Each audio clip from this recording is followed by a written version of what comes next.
Under the forest of the Yucatan, there are cities that nobody has walked through in 1,000 years. Kings are buried inside them. Gods were fed there with human blood by those kings in front of crowds. Then, in the 9th century, the writing stopped.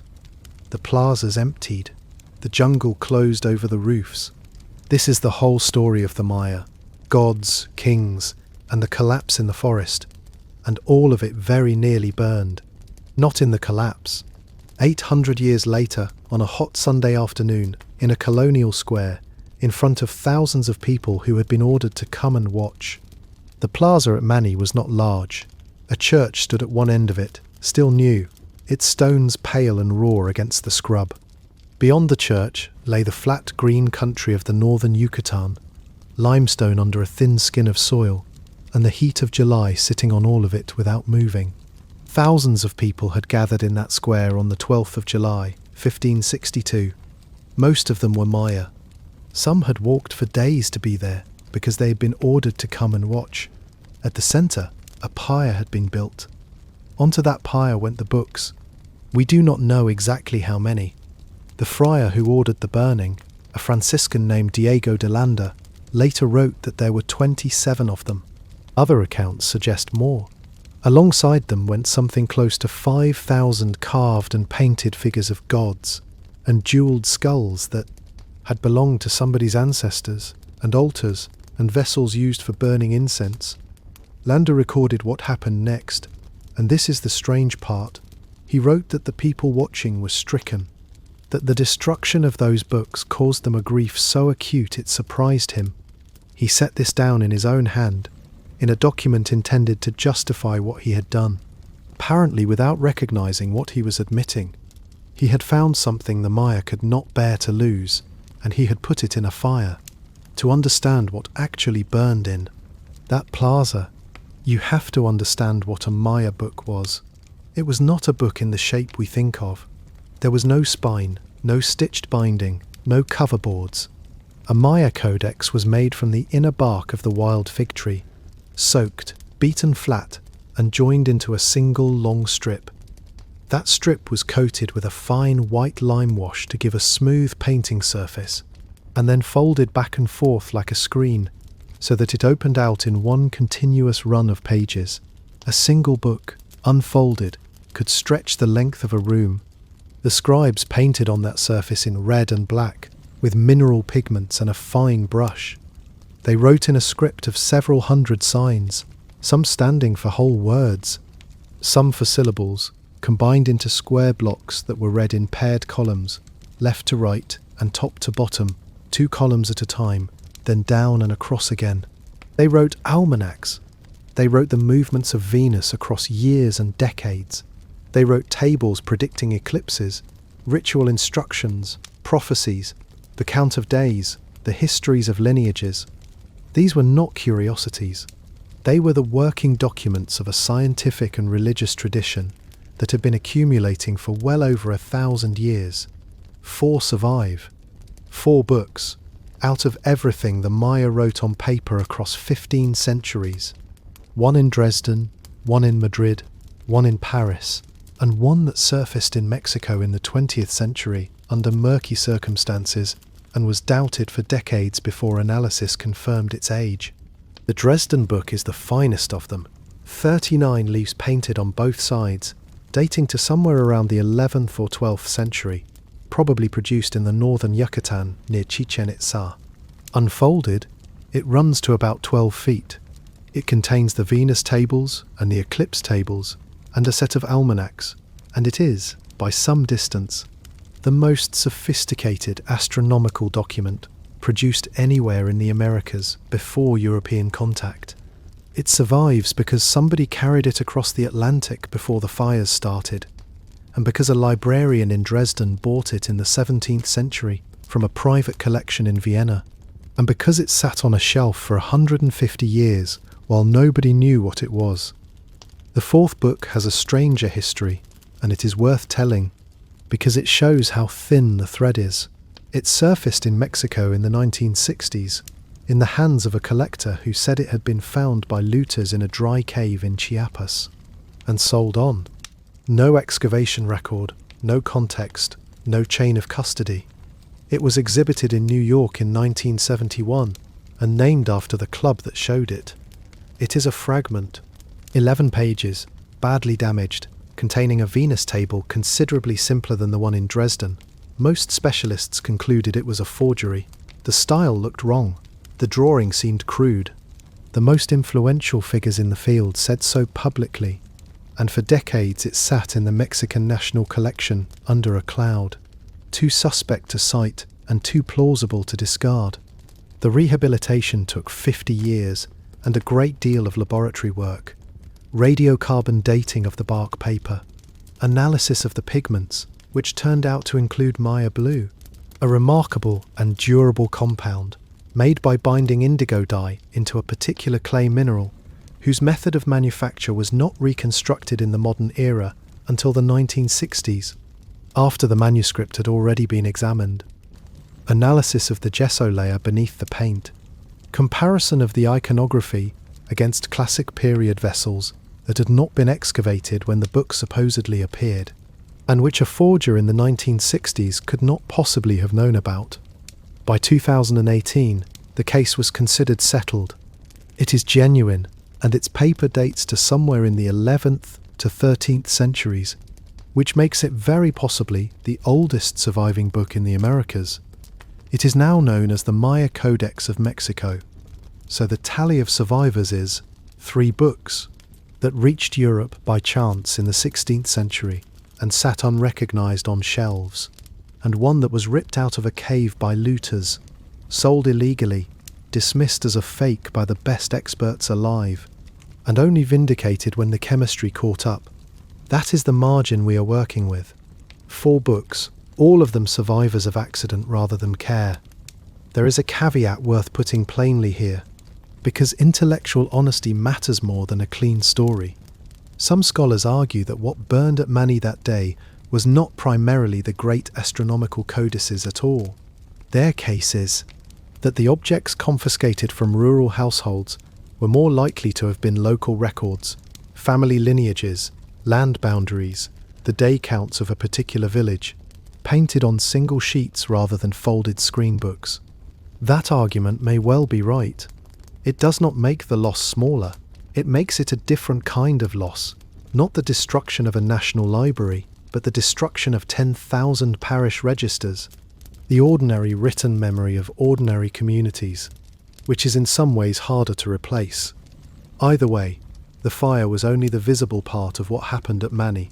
For 3 months, before and after that Sunday, Landa ran an inquisition across the province.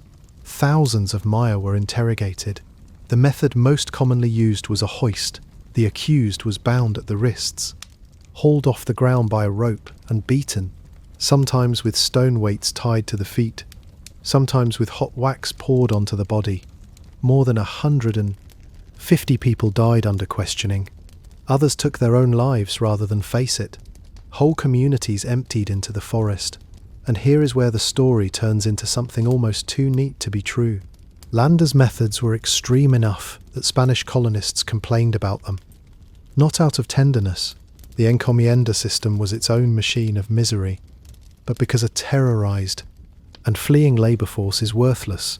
A new bishop arrived, the complaints multiplied, and in 1563, Landa was recalled to Spain to answer for exceeding his authority. He spent the following years writing his defence. The document he produced, finished around 1566, is called an account of the things of Yucatan. It is a detailed description of Maya life as he had observed it. The agricultural year, the ceremonies, the social structure, the food, the marriage customs, the calendar. And in one section, almost as an aside, he attempted something no European had tried before. He asked Maya informants to show him how their writing worked. He sat with them and went through the Spanish alphabet, letter by letter, asking for the corresponding sign. They gave him signs. He wrote them down in a neat list, one glyph beside each Spanish letter, and presented it as a Maya alphabet. It was wrong, comprehensively, structurally wrong, in a way that would take 400 years to understand, because Maya writing has no alphabet, and the thing Landa had actually recorded was something else entirely. That list, produced by a man in the middle of justifying a book burning, would eventually become the key that unlocked everything he had tried to erase. The original manuscript is lost. What survives is an abbreviated copy made by later hands, which sat unread in a library in Madrid, until a French cleric stumbled across it in 1862 and published it. Landa, for the record, was cleared. The Council of the Indies condemned his conduct, and then the judgment was set aside, and in 1572 he returned to Yucatan as its bishop. He held that office until he died in 1579, and he went on punishing Maya religious practice for the rest of his life. I want to say something about him before moving on, because he is usually handled in one of two unsatisfying ways. Either he is a monster with a footnote, or he is a scholar with a stain. Neither seems right to me. What Landa actually demonstrates is that curiosity and destruction are not opposites. He was genuinely interested. He learned the language. He asked good questions and wrote down careful answers. And none of that produced restraint, because his interest was the interest of a man cataloguing a disease. You can study something closely and still believe it should not exist. Landa is the proof. Now, the fire at Mani is the moment most people reach for when they want a single image for the end of the Maya world. And that instinct is understandable and almost entirely wrong. The Maya world did not end in 1562. It was not ending. It was being fought over, expensively, slowly, and with enormous difficulty. And the fighting had another 135 years left to run. Consider the timeline against the one you already know. The Aztec Empire fell in roughly 2 years. Cortés landed in 1519, and Tenochtitlan was taken in 1521. A single campaign against a single centralized state with a single capital, and when the capital fell, the state fell with it. The Maya had no capital. That was the problem, from the Spanish point of view, and the reason it took so long. First contact came in 1517, when an expedition under Hernández de Córdoba made landfall on the Yucatan coast. It was driven off with heavy losses, and Córdoba himself died of his wounds. A second expedition fared little better. The serious attempt at conquest began in the 1520s, and stalled repeatedly. The northern Yucatan was not brought under control until the 1540s, and even then control meant something patchy and negotiated, rather than absolute. There were no rich silver mines to justify the expense. The peninsula was hot, waterless in the dry season, and full of people who understood the terrain and did not. Maya forces adapted quickly. They fought in the forest rather than the open. They used feigned retreats to draw pursuit into ambush. They flooded causeways. Above all, they learned to target horses, having worked out faster than anyone might expect that the horse, not the man on it, was the decisive element in European battlefield tactics.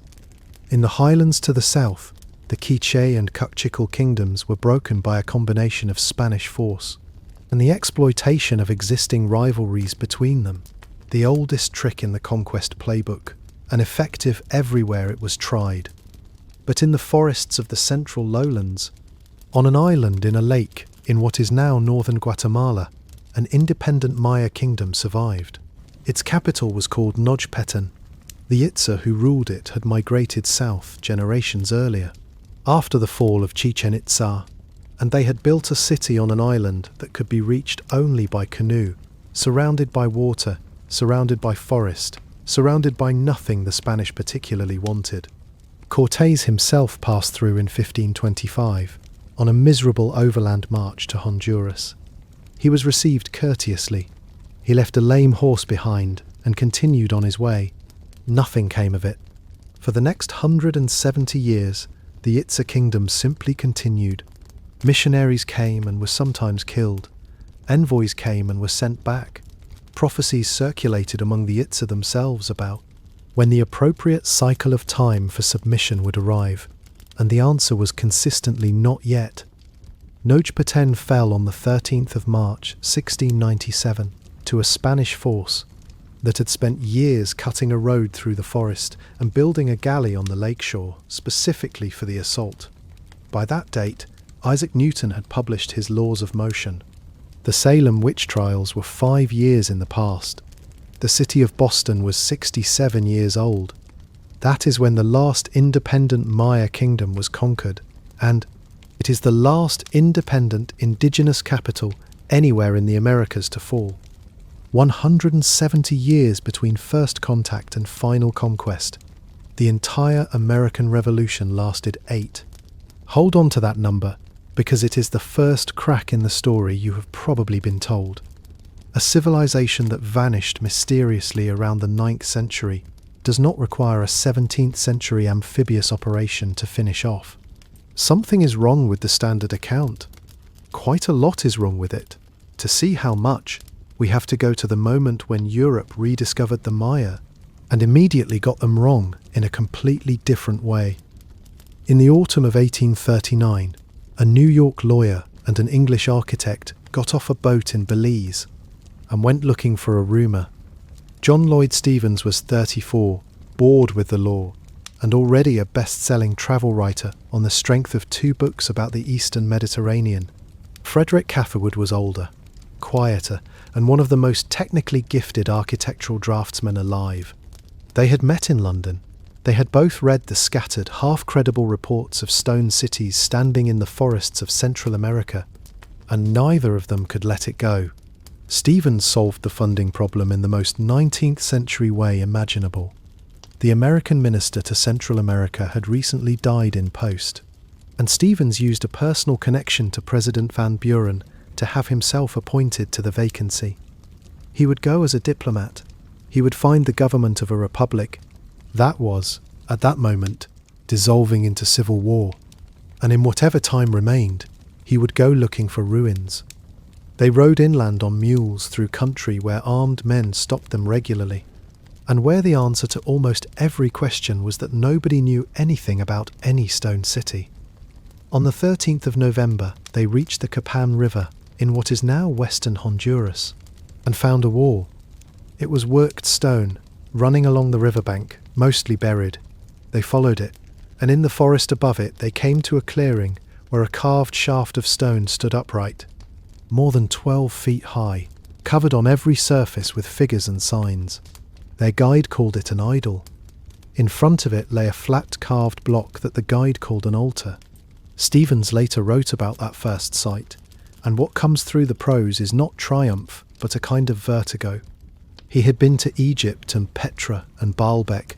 He knew what he was looking at was of that order, and it was sitting in a forest that nobody in his world had ever properly described, made by people nobody in his world could name.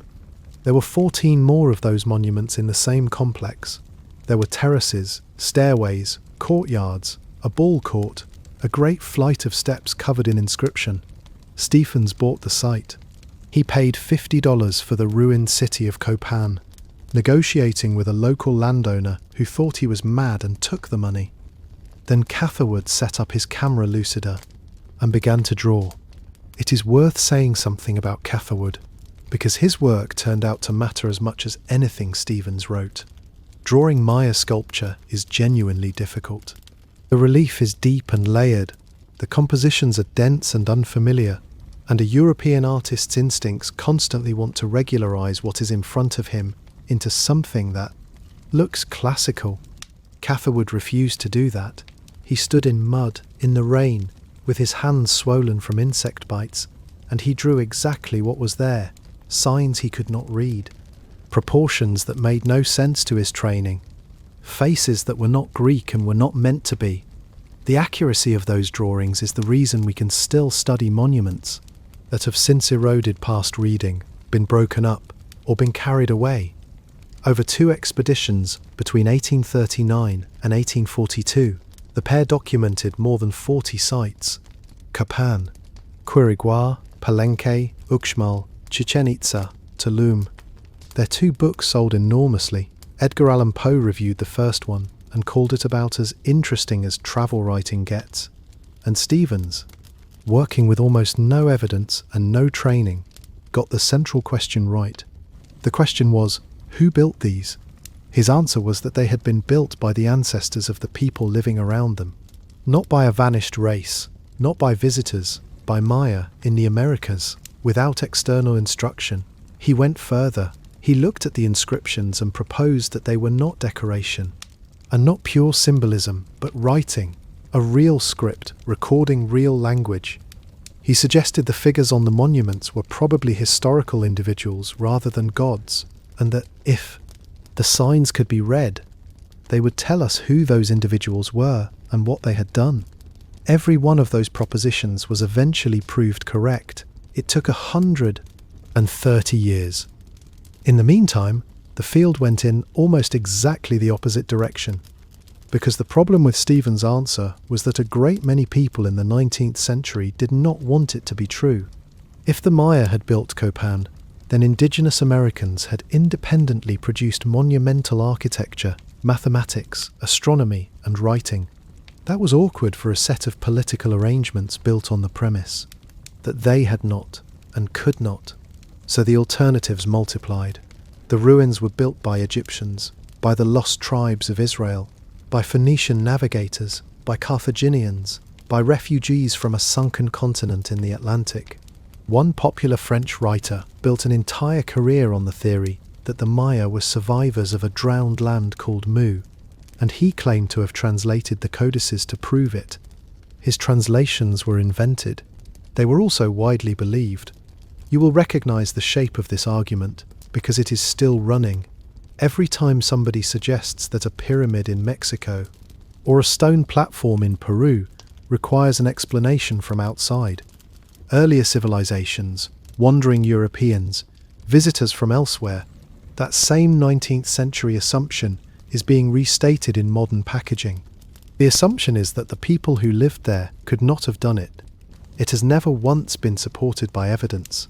It has been refuted comprehensively for a century and a half. And it persists because it was never really an argument about architecture. Meanwhile, in a library in Dresden, a man who had never left Germany was quietly making the first real breakthrough. Ernst Förstermann was the librarian of the Royal Public Library, which happened to own the Dresden Codex. He was a mathematician by inclination and a librarian by profession, and in the 1880s he began working on the book, as art but as arithmetic. He noticed that certain signs recurred in strict positional patterns. He worked out that the bar and the dot were numerals, a dot for 1, a bar for 5, and that a stylized shell stood for 0. That last piece is worth pausing on, a written symbol for 0, used as a placeholder in positional notation, appears in only a handful of independent inventions in human history. The Maya had one, and had been using it for centuries before it reached medieval Europe from India by way of the Arab world. Förstermann then cracked the count itself.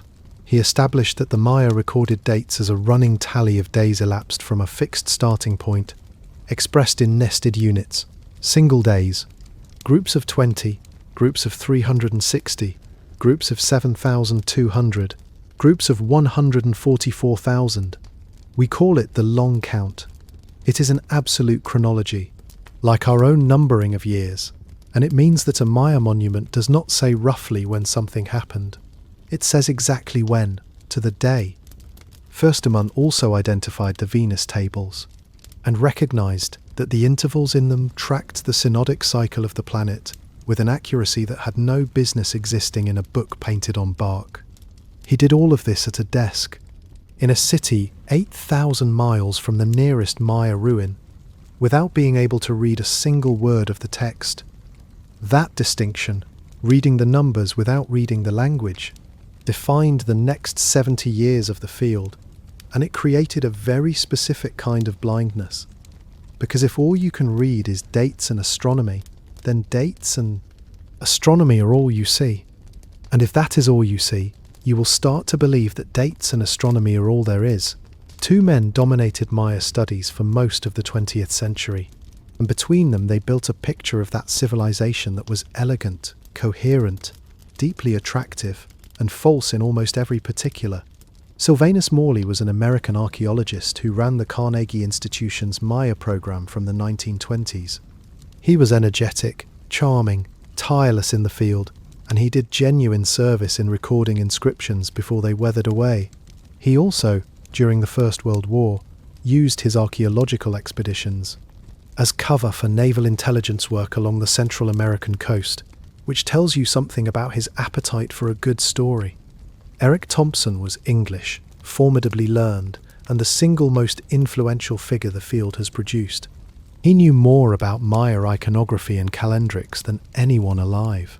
His command of the material was total, his prose was superb, and his opinions became, for 4 decades, the boundary of what could be said. The picture these two constructed went roughly like this. The classic Maya were a peaceful people. Their cities were not really cities, but vacant ceremonial centres, occupied only by priests, visited by a scattered peasantry from the surrounding forest for festivals. They had no kings in any political sense. They were governed by a theocratic elite whose preoccupation was the passage of time. The figures carved on the monuments were gods and priests, not rulers. The inscriptions contained calendar notations, astronomy, and religious formulae, and nothing else. No history, no names, no battles. Warfare was rare and largely ritual. Human sacrifice was a late corruption introduced by more brutal peoples from central Mexico. Above all, the Maya were philosophers, serene, contemplative, obsessed with cycles of time for their own sake.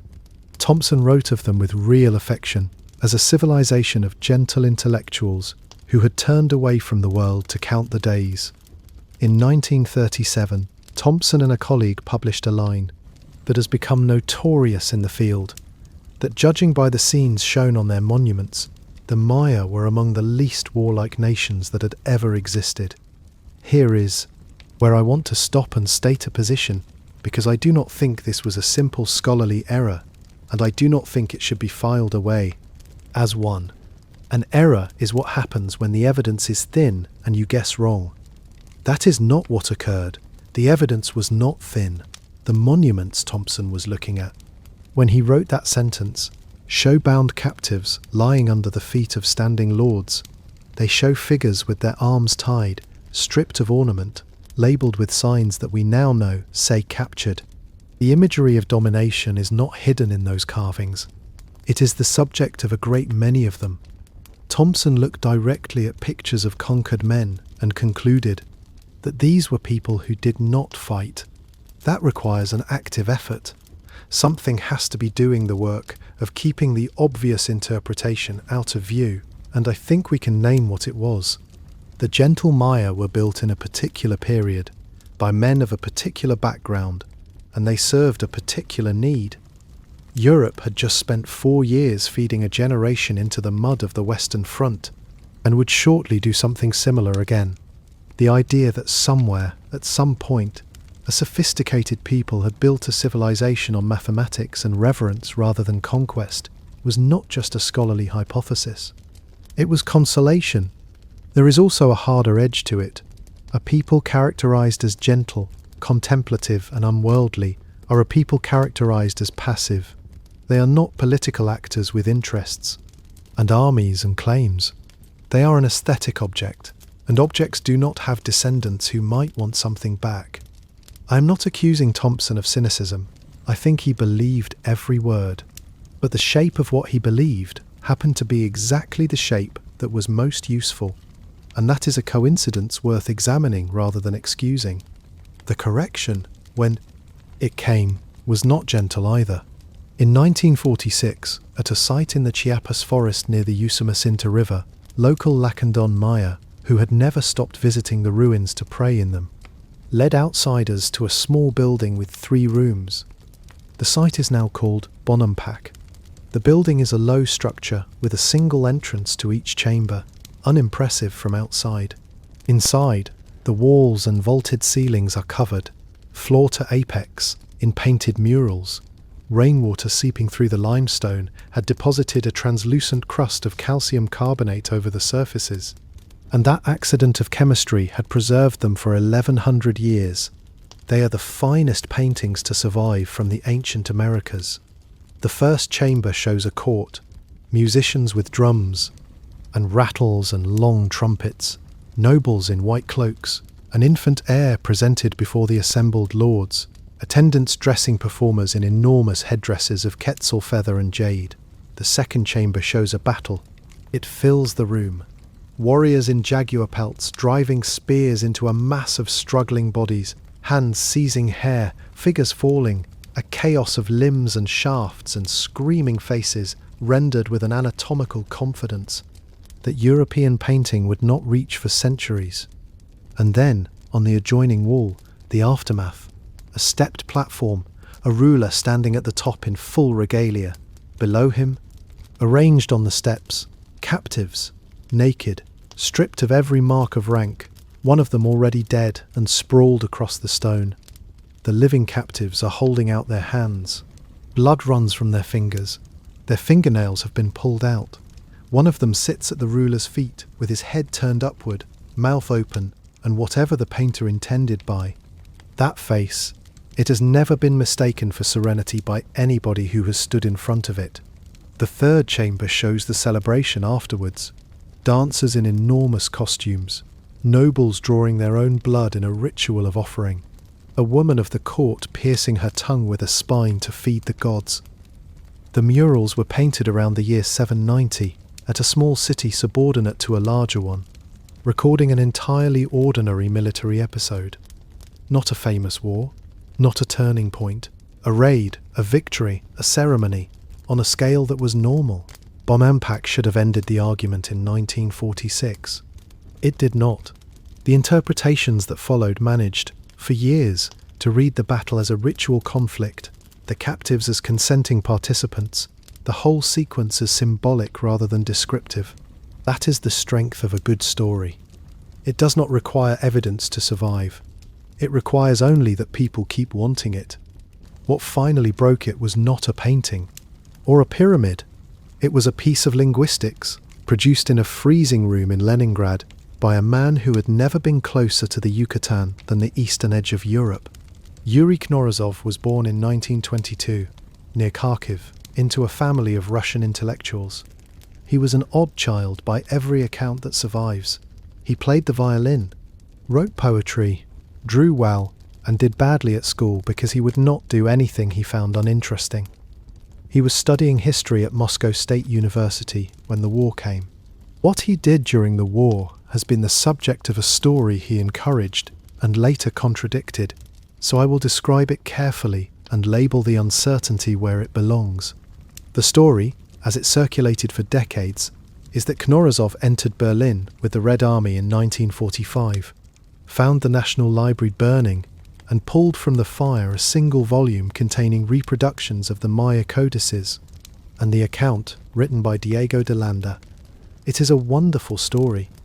Knorozov himself denied it in later life, saying he had simply taken the book from a crate of material already collected for shipment to Moscow. What is not in dispute is that he came out of the war in possession of two documents, reproductions of the surviving codices, and Landa's 400-year-old description of Yucatan with its list of signs.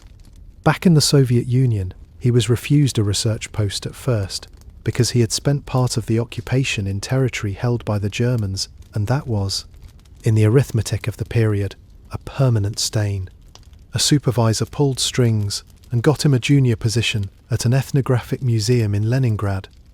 He lived in a long, narrow room in the museum building, more corridor than room, with books stacked to the ceiling on both sides. A friend from those years recalled that when Knorozov received his stipend, he would spend it immediately on books, and then borrow money for food, or simply live on bread and water until the next payment. He had never been to Mexico. He would not set foot in the Maya region until the 1990s. He had no fieldwork, no site access, no collections, no colleagues in the discipline, and no institutional support of any kind. What he had was a copy of Landa, a stack of photographs, and an idea about how writing systems work. The idea was this: every fully developed script in human history, Egyptian, Sumerian, Chinese, Hittite, combines two kinds of sign. Some signs stand for whole words, others stand for sounds, and specifically for syllables, most commonly a consonant followed by a vowel. Nobody had cracked a script that turned out to be purely pictorial, because pure picture systems cannot express language. If Maya writing recorded a spoken language, and the amount of it, and its structure strongly suggested that it did, then it had to contain phonetic signs. Then he turned to Landa's alphabet and asked a question that nobody had thought to ask, because everybody had already dismissed the list as garbage. What if Landa's informant had not misunderstood the task? What if he had understood it perfectly, and Landa had misunderstood the answer? Picture the scene. A Spanish friar sits with a literate Maya nobleman and wants to know how to write in the local script. He does the only thing available to him. He says a letter of the Spanish alphabet aloud and asks for the sign. But when you recite the Spanish alphabet, you do not pronounce single sounds. You pronounce names. The letter is not spoken as a bare consonant. It is spoken as bay, as ka, as l, as s. The scribe heard a syllable. He wrote the sign for that syllable. Landa wrote down a syllabary and labelled it an alphabet, and every scholar who came afterwards looked at the mismatch, concluded the whole thing was nonsense, and threw away the key. Norizov picked it up. He took the sign Landa had recorded for the letter, that Spanish speakers call ka, and the sign recorded for the letter called L, and he found them together in the Dresden Codex above a picture of a dog. The Yucatec Maya word for dog is tsul, written with two-syllable signs, tsu and lu, with the final vowel unspoken. He did the same with the word for turkey, and for a vulture, and for a net. Each time, the same rule held. A word ending in a consonant is written with two syllabic signs, and the vowel of the second sign is silent, and it usually echoes the vowel of the first. That principle is called synharmony, and it is correct. It underlies the entire script. In 1952, Knorozov published the argument in a Soviet ethnography journal. He was 29 years old. What happened next is one of the ugliest episodes in the history of the humanities, and the Cold War is at the center of it.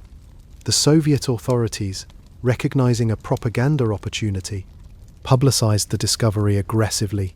The journal editor attached a foreword to the article, celebrating the triumph of Marxist-Leninist method over decadent Western scholarship.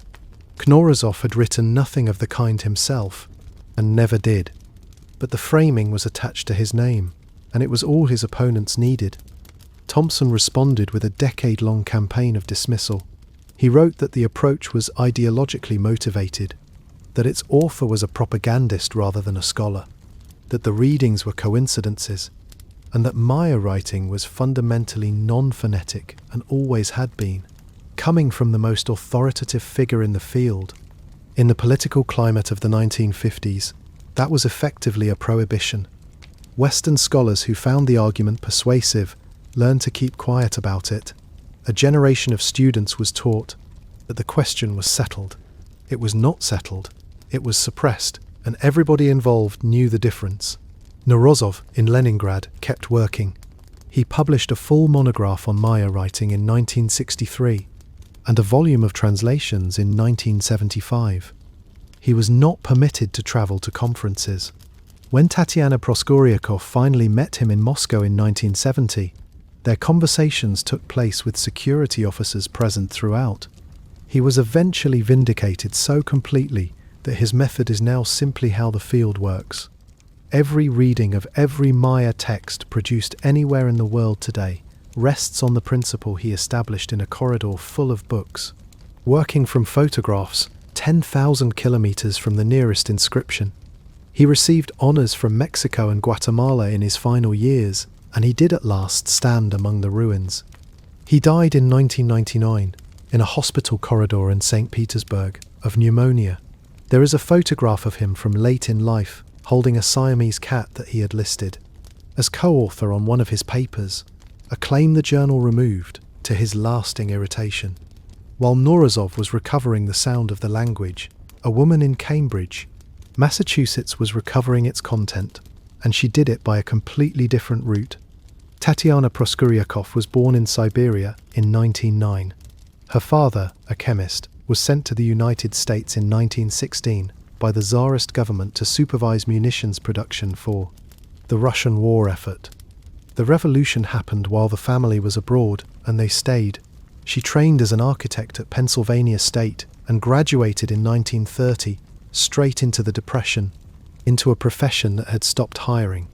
Unable to find work, she took an unpaid position, making archaeological drawings at the University of Pennsylvania Museum. That accident put her in front of Maya architecture, and she turned out to be extraordinary at it. Her reconstruction drawings, full perspective views of ruined cities as they would have stood, built up from surviving foundations and fragments, remain the standard by which such work is judged. She went to Piedras Negras in Guatemala for 2 field seasons, then to Copan and Chichen Itza, then spent 5 years excavating at Mayapan. She spent decades looking at these monuments before she said anything about what they meant. That patience is the whole story. In the late 1950s, working from photographs of the carved stone shafts at Piedras Negras, she noticed a pattern that had been sitting in plain sight since Firsterman. The monuments at that site had been erected in front of particular buildings, in groups, at regular intervals of 5 years. Each group began with a stela showing a seated figure inside a niche, with a ladder beneath. She looked at the dates.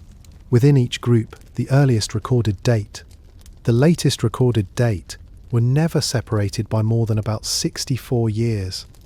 And the interval between the first date on the group's opening monument and that seated figure scene fell, every time, within a range of 12 to 31 years. Those numbers are not astronomical. They are not calendrical cycles. They do not correspond to any planetary period. They are the shape of a human life. 12 to 31 years is the span within which a person becomes an adult and takes power. 64 years is a reign and a lifetime. What she was looking at was not a religious cycle. It was a biography. The seated figure in the niche was not a god arriving from the heavens. He was a man being installed on a throne. And when a group of monuments ended, another group began in front of a different building, because one ruler had died and another had succeeded him. Proskuryakov published this in 1960. She then identified the specific signs that marked these events. A glyph for accession showing a figure seated, a glyph for birth that early scholars had nicknamed the upended frog, a glyph for capture. She had proved that Maya monuments recorded history, individual, dated, political, dynastic history about named human beings. Notice how differently this landed. Knorozov's argument, structurally similar in ambition, was attacked for a decade as ideological. Proskuryakov's was accepted almost immediately, including by Thompson himself, who conceded gracefully and folded it into his own work. The difference was not the quality of the argument. The difference was that one of them was published in Moscow. Now put the two discoveries together. Proskuryakov had shown that the texts were about specific people and specific events. Knorozov had shown how to sound out their names. Neither on its own could read a Maya inscription. Together, they made it possible. The generation that grew up on both was the one. That finished the job. And the moment it became visible was a small conference in the Chiapas forest. In December 1973, an art historian and a small group of colleagues convened a meeting at Palenque. It was informal. There were about 35 people. They gathered in a room and put photographs of the inscriptions on the table. Among them were Linda Shale, a Texas art teacher, who had wandered into Palenque on holiday and never really left, Peter Matthews, an undergraduate, and Floyd Lounsbury, a linguist who had worked on code breaking during the war. Over the course of a single afternoon, working together on a panel of inscriptions from the site, they did something nobody had done before. They reconstructed the dynasty. They pulled out the accession dates. They matched them to the birth and death signs Proskuryakov had identified. And using Knorozov's syllabic values, they began sounding out the name, glyphs attached to each reign. By the end of the session, they had a list of rulers of Palenque running across nearly 2 centuries, with dates, with parentage, with succession. And they had a name for the man buried beneath the Temple of the Inscriptions, in the great sarcophagus that had been opened 20 years earlier, Kinich Janabab Pakal. I want to sit with this for a moment, because I think the significance of it has never really escaped the discipline that produced it, and it should have. Before 1973, an entire civilization was anonymous. Millions of people across 15 centuries, and we could not name one of them. Not a king, not a queen, not a scribe, not a city. Even the names we used for the sites were modern inventions in Spanish or in Yucatec or in the local slang of whoever had found them. Now we have thousands of names. We have birth dates and accession dates and death dates. We have marriages, alliances, defeats, insults. We have the name a city called itself. We have the signatures of individual sculptors carved discreetly at the edges of their own work, which means we can identify an artist's hand across 4 different monuments and watch him getting better. That is the recovery of a civilization's memory from something close to zero, accomplished within living memory by fewer than 100 people. I would put it alongside any achievement in the sciences in the last century, and I think it is close to unknown outside the field. Ask a well-read person to name a great intellectual accomplishment of the 20th century, and you will hear about the structure of the double helix, or the splitting of the atom, or the sequencing of the genome. You will not hear about this. That absence says something about which recoveries we consider important, and about whose memory we consider worth restoring. So, we can read them now. Not everything. Roughly a fifth of the sign inventory still resists, and even where the signs are readable, the meaning can be obscure. Because classic Maya, as a written language, is no longer spoken, and some of its idiom is gone. But we can read enough, and what the Maya turn out to have written about, in overwhelming quantity, is politics. Before the politics, though, there is a problem of beginnings, and in the last few years it has been turned completely inside out. The model that stood for most of the 20th century was a staircase. Small farming villages appear in the lowlands around 1,000 years before the Common Era. Pottery arrives. Maize agriculture intensifies. Villages grow into towns over centuries. Hierarchies harden, elites emerge, and eventually, somewhere around 200 years before the Common Era, the first monumental architecture appears, because at last there is somebody powerful enough to command the labor to build it. Complexity grows gradually. Kings come first, pyramids come after. That was the sequence, and it made intuitive sense because it matches what we think we know about how inequality and monument building relate. In 2017, a team led by Takeshi Inamata and Daniela Triadan began working along the middle Usumacinta in the Mexican state of Tabasco near the Guatemalan border. They were interested in the western edge of the Maya lowlands because it sits between the Maya region and the Olmec heartland on the Gulf Coast, and the relationship between those two traditions has been argued over for 80 years. They started with laser survey data that the Mexican government had already collected for environmental purposes and made publicly available. Low resolution, free, covering an enormous area. Airborne laser scanning works by firing several 100,000 pulses a second at the ground from an aircraft, and timing the returns. Most pulses hit vegetation. A small percentage slip through gaps in the canopy, reach the actual surface, and bounce back. Filter out everything that returned too early. And what remains is a model of the bare earth beneath the forest, accurate to a few centimeters. It does not see through leaves. It sees between them, and then discards everything else.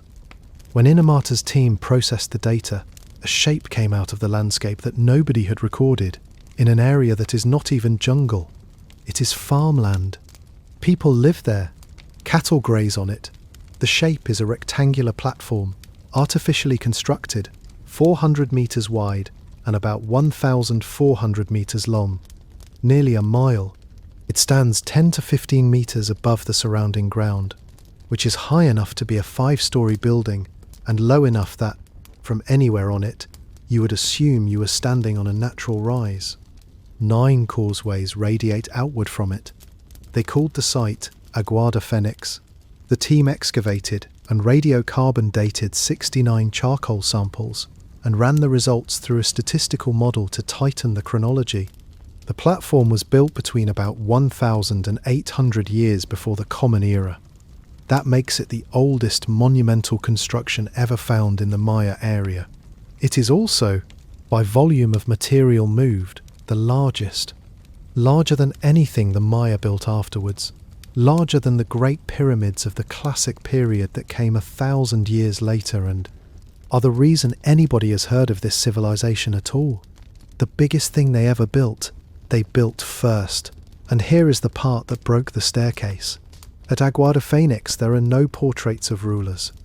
No thrones, no colossal heads, no carved figures of powerful individuals, no elite residences distinguishable from ordinary ones, no burials loaded with wealth, while others go without.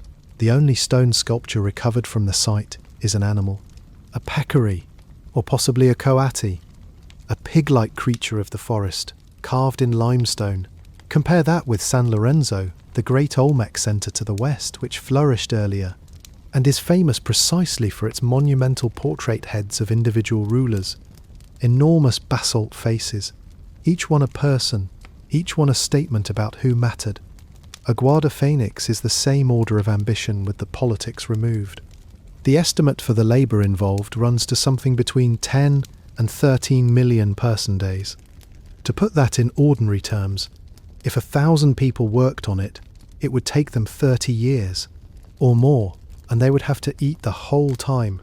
That is not a village project. It is a regional undertaking, sustained across generations, requiring coordination, planning, surplus food, and a shared reason to bother. And it appears to have been done without anybody in charge. The team followed this up by processing publicly available laser data across an area of some 32,000 square miles of Tabasco and Veracruz, roughly the size of Ireland, and identified 478 further ceremonial complexes of related design, most of them previously unknown, most dating to the same broad window. Not one site, a landscape of them. The most recent work at Aguada Phoenix has gone further still. Excavation into the platform has recovered offerings placed in a cross-shaped pit at the centre, arranged with coloured pigments corresponding to directions, and the main axis of the whole structure is aligned to sunrise on 2 specific dates that divide the 260-day ritual calendar into equal halves. The building is a diagram of the universe, laid out on the ground at a scale of a mile, which tells us that the calendar, the cosmology, and the directional colour scheme, that structure Maya thought for the next 2,500 years, were already in place before there were kings to enforce them. I find this the most quietly radical thing in the whole subject. We tend to assume that grand public works are what power does. Somebody accumulates enough authority to command labour, and then commands it, and a monument is the residue of that command. Pyramids mean pharaohs. Aguada Phoenix suggests the causation can run the other way, that people can build enormous things together first, for shared reasons, and that the hierarchy comes later, possibly built out of the habits of cooperation, possibly captured by individuals who worked out that the machinery for organising 13 million days of labour could be pointed at their own glorification. I want to be careful here, because absence of evidence for rulers is not proof there were none. Excavation at the site is partial. Perishable markers of status leave nothing behind. This is an argument from a very large negative, and it should be held loosely. But the negative is very large. The theology arrives just as early and just as fully formed. 250 miles east, deep in the Petén forest of Guatemala, there is a site called San Bartolo. In 2001, an archaeologist named William Saturno went there to look for inscriptions. Found none, ran low on water, and crawled into a looter's tunnel to get out of the sun. He shone his torch at the wall.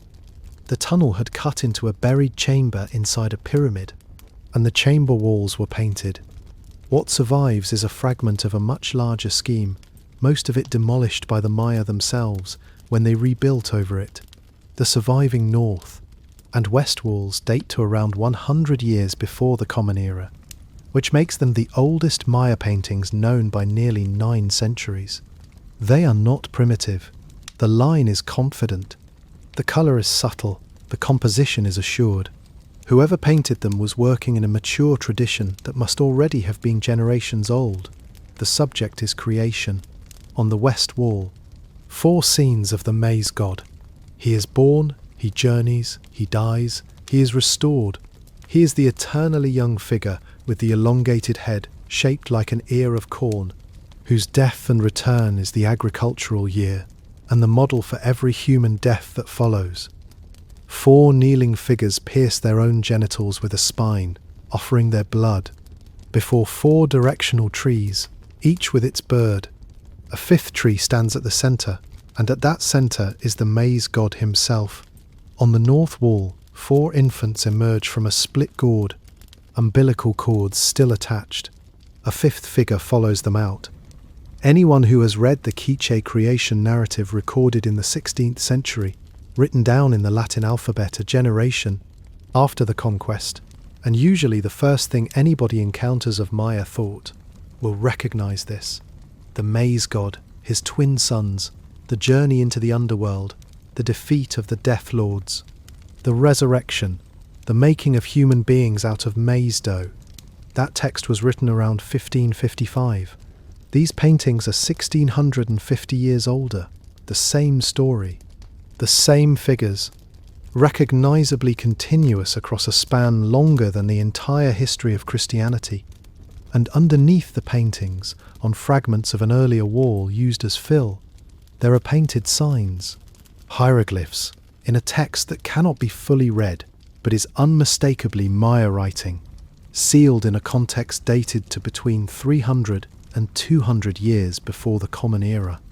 The oldest Maya writing yet found, so the sequence we inherited has to be rewritten from the ground up.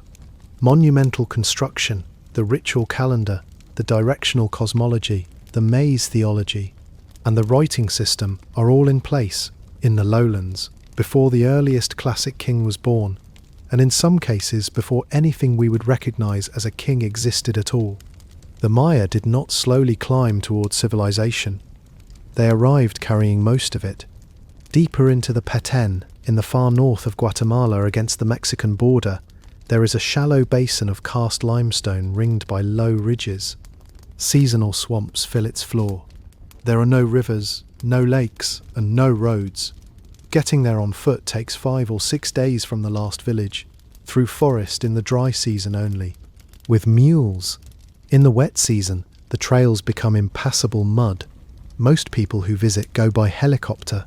Under the canopy of that basin lie the remains of one of the largest urban concentrations of the ancient world. The main site is called El Mirador, which is Spanish for the lookout. Its ancient name is unknown, though there is reason to think its rulers may have used the sign of the snake. The city covered somewhere in the order of 26 square kilometers of dense construction, and it did not stand alone. Survey across the basin has identified dozens of major centers and hundreds of smaller settlements, many linked by raised roads. Those roads deserve their own description. The Maya called them whiteways. They were causeways built up above the swampy ground, faced with stone and surfaced with brilliant white lime plaster, running dead straight through the forest for kilometers. The widest of them measure 40 meters across. That is wider than a 6-lane motorway. One of them connects El Mirador to Nakbe, about 12 kilometers away. Another runs 20 kilometers to El Tintal. The network runs to hundreds of kilometers in total. Imagine that. At night, under a full moon, a white road, 40 meters wide, glowing faintly, running straight out of a city and into black forest toward another city you cannot see. And then there is La Danta. It is a temple complex built onto a vast artificial platform, and the numbers are difficult to hold in your head. The whole structure rises about 70 meters from base to summit, which is the height of a 20-story building. Its total volume is estimated at something close to 2.8 million cubic meters. The Great Pyramid at Giza contains roughly 2.6 million cubic meters. Giza is taller as a single pointed mass. Ladanta, built up from an enormous basal platform, contains more material. It was constructed in the late Preclassic period, which is to say between roughly 300 years, before the Common Era and the 1st century after it, which is to say 600 years before Tikal reached its height and 800 years before the great temples that tourists photograph today. Everything we thought we knew about the sequence, small first, big later, simple first, complex later, collapses in this basin. The largest structure the Maya ever raised was raised near the beginning. The city was covered in plaster. Not just the temples, the plazas, the causeways, the floors of ordinary houses. Successive generations resurfaced everything, and each new layer went on thicker than the last. Richard Hansen, who has directed work in the basin since the late 1970s, calls this conspicuous consumption, and he has built an argument about what it did.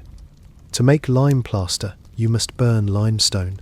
To burn limestone at the temperature required, for the duration required, you need an enormous fire, fed continuously with green wood. Estimates in the region of 5 tons of wood per ton of finished plaster have been proposed.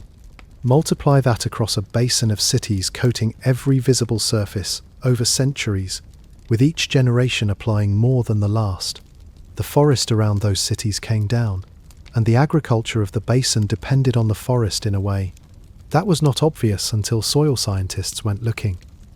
There are no rivers here. What there is bajos, seasonal wetlands that hold water in the rainy months, dry to a rich organic muck in the dry ones. The Maya farmed those bajos intensively. They cut the nutrient-dense mud out of the swamp floor and carried it up onto terraced fields, mixing it with lime to correct the acidity. It was a closed and productive system, and it fed hundreds of thousands of people for centuries. Remove the tree cover from the surrounding slopes, and every rainy season strips soil off the hillsides and carries it downhill. Downhill, in that basin, means into the bajos. Excavation in the swamps found what the model predicts. The fertile black muck is buried under a layer of sterile clay, in places 2 to 3 meters thick. The engine that fed the cities silted up, around 100. And 50 years after the Common Era, the basin emptied.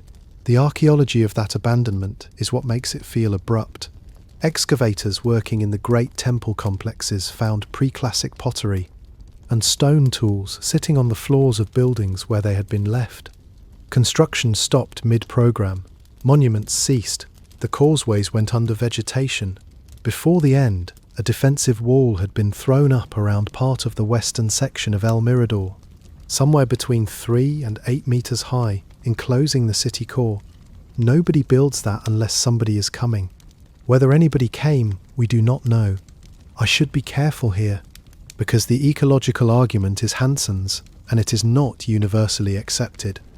Other researchers put more weight on drought, on the disruption of trade routes as new powers rose elsewhere, on internal political fracture, or on some combination that we will never fully separate at this distance. The dating of the abandonment is also less crisp than a single number suggests. What is not in dispute is that it happened. A dense, organised, monumentally ambitious society in the Mirador Basin declined and dispersed within a few generations, around the middle of the 2nd century, and the region never recovered its former scale. Now hold that beside the thing everybody thinks they know about the Maya. The famous collapse, the one in every documentary. The mystery, the abandoned cities swallowed by jungle, happened in the 9th century. This one happened 700 years earlier. Same civilization, same region, different cities, different rulers, comparable scale, and almost nobody outside the field has heard of it. That changes the shape of the question in a way I think is genuinely important. If a civilization collapses once, you can treat the collapse as an event. Something went wrong. Find the cause, name it, close the file. If it collapses twice, 7 centuries apart, and then a 3rd time in the north, 500 years. After that, and then survives all 3 and is still here, then collapse is not an event happening to that civilization. It is a mode that civilization moves through. The Maya trajectory is not a rise and a fall. It is a sequence of expansions and contractions, each one regional, each one leaving people alive who move, rebuild, and start the cycle somewhere else. The Mirador Basin fell in the 2nd century. Tikal and Calakmul rose in the 4th and were tearing each other apart by the 6th. The southern lowlands unravelled in the 9th. Chichen Itza dominated the north until the 11th. Mayapan ruled until the 15th, when it too fell to revolt. 4 cycles. And Nojpeten, remember, was still independent in 1696. There is a detail in the aftermath at El Mirador that stays with me. The late classic Maya came back to the basin around the year 700. Not many of them, and they did not rebuild anything grand. The largest structure from that period is barely 8 meters high, nestled among ruins 40 and 50 meters tall. They quarried the pre-classic buildings for stone. They burned pre-classic masonry to make lime. But they were also, judging by what they left, remarkable artists. The Mirador Basin is the only known source of a particular style of painted ceramic. Exquisite black line drawing on a cream ground. Some of the finest pottery the Maya ever produced. People living in the shadow of a fallen city, using its rubble for building material, painting some of the best vessels of their age. That is not the behaviour of survivors haunted by a lost golden age. It is just people getting on with it, in a landscape that happened to have very large ruins in it, the way people have always done. On the 16th of January, in the year 378, a man arrived at Tikal. We know the date to the day. That is what the long count gives us. Not a period, not a reign, not roughly the middle of the 4th century, but a specific Tuesday in January, recorded in a running tally of days that had been kept without interruption for centuries and can be converted to our own calendar with high confidence. His name was Sihyaj Kahka. It means fire is born. The same inscriptions that record his arrival record something else about that day. Chak Tokachak I, who had ruled Tikal for a long time, and whose name means great burning claw, died. The texts do not say the newcomer killed him. Maya monumental writing rarely says anything so direct about the death of a king, but it puts the two events on the same day, in the same sentence structure, and every scholar who has looked at it has drawn the obvious inference. To understand what walked into Tikal that morning, you have to look 800 miles northwest to the Valley of Mexico. Teotihuacan was, at that moment, one of the largest cities on earth. Somewhere between 1 and 200,000 people living on a rigid grid of apartment compounds arranged around an avenue nearly 2.5 kilometers long, dominated by 2 enormous pyramids, a temple faced with carved feathered serpents. It was not Maya. Different language, different gods, different art, different architecture. Its buildings used a stepped profile of sloping wall and vertical panel that is instantly recognizable and appears nowhere in Maya tradition before this point. It also seems to have had no kings. Nobody in Teotihuacan art is depicted as an individual ruler. There are no royal portraits, no dynastic monuments, no named lords. Whatever governed that city, a council, rotating lineages, a priesthood, something we have no model for, it did not put a face on itself, and it controlled the trade in green obsidian from the Pachuca source, which is visually distinctive, exceptionally good for blades, and turns up across Mesoamerica, wherever Teotihuacan influence reached. Sihyaj Kahk came from that direction, and the inscriptions describe him as arriving under the authority of somebody else, somebody whose name is written with a sign combining a bird of prey and a spear thrower. Scholars have called him spear thrower owl for decades. A phonetic spelling at Tikal suggests the Maya said something like Jatsamku, striker owl, or the owl that strikes. The record around this figure is remarkable. A monument at Tikal states that he acceded to power in 374, 4 years before the arrival at Tikal. It does not say where. In 379, A year after Sihyujkaka entered the city, a new king was installed on the throne of Tikal, Yaxnu-Nahin I, and the inscriptions identify him not as the son of the previous king, but as the son of spear-thrower owl, a foreign ruler's son, placed on the throne of the most important city in the Maya lowlands. 1 year after its own king died on the day a foreign general walked in. Spear-thrower owl's death is recorded in 439, which gives him a span of authority of 65 years.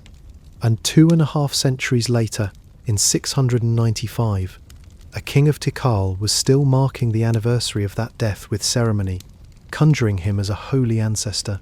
The immediate aftermath is visible in the art. Yaxnu-Nahin is portrayed on his monuments in Central Mexican costume rather than Maya. The stepped profile of Teotihuacan architecture appears in Tikal's buildings. Green obsidian shows up in the burials. Funerary practices shift, and the same pattern repeats elsewhere. Sihyujkaka is named at other cities in the following 2 years. At Uaxactun, a short distance north. At Copan, 300 kilometers to the southeast, where a new dynasty was founded in 426 by a lord who arrived from elsewhere, and whose descendants ruled for 400 years. Something regional happened, fast, and it reset the political map. Now, the argument, David Stewart, who did more than anyone to establish the reading of these texts, has argued for 25 years that Spear-thrower Owl was a person, specifically the ruler of Teotihuacan, and that what happened in 378 was a conquest directed from central Mexico. His recent book makes the fullest case, marshalling the way the name is written in a style echoing Teotihuacan art, and a portrait of him at Tikal, carved in unmistakably Teotihuacan geometric style. A number of archaeologists who work at Teotihuacan itself disagree, and their objection is serious. Their point is that images of a bird of prey with a spear thrower appear at Teotihuacan across a span of centuries, far longer than any individual could have lived. That suggests the sign may denote an office rather than a man, a military title perhaps, or the head of a particular institution, held successively by different people. And underlying that is a methodological argument with some force. Maya texts were written by Maya scribes for Maya audiences in a political culture organized entirely around sacred kingship. When those scribes encountered a foreign power that did not have kings, the natural thing for them to do would be to describe it as though it did. We may be reading, in other words, a Maya translation of a Teotihuacan reality that had no equivalent term. I do not think this is resolved, and I am not going to pretend otherwise. What I will say is that the disagreement is not really about a name. It is about whether we should trust a written record produced by one culture describing another, when we cannot cross-check it. That is a question historians face constantly, and the honest answer is that such records are always partly true and never simply true. There is one more piece, and it arrived in 2021 from the laser data. Southwest of Tikal's Lost World complex, in an area every previous survey had mapped as a set of natural hills. The scanning revealed something regular. Excavation followed. It is a scaled-down copy of the walled ceremonial precinct at the heart of Teotihuacan. Same proportions, same layout, same architectural profile, built in the Maya forest. Inside it, excavators found projectile points made of local flint, and points made of green obsidian from central Mexico. They found a burial with offerings arranged in Teotihuacan fashion rather than Maya. They found evidence that the complex predates the events of 378, which means there were people from that distant city living at Tikal in their own quarter, built to their own plan, for decades before the arrival. An embassy, or a garrison, or a merchant enclave, or all three, present and settled, well before whatever happened. That does not settle who Spear-thrower Owl was. It does establish that the relationship between these two societies was long, close, and deeply entangled before it turned into whatever it turned into on that January day. Whatever the mechanism, the consequence is not in doubt.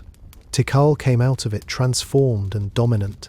The dynasty founded on that foreign connection ruled for centuries, and every king of Tikal afterwards traced legitimacy back through it. And for the next 300 years, the great question of Maya politics would be whether anybody could bring Tikal down. Somebody could. The sign is a serpent's head, in profile, with the jaw open. It appears on monuments and painted vessels across an enormous area of the Maya lowlands. In Guatemala, in Belize, in Campeche, in Quintana Roo, at sites hundreds of kilometers apart that otherwise have nothing to do with one another. For a long time, nobody could work out what it meant. It looked like a place name, but no single place seemed to hold it.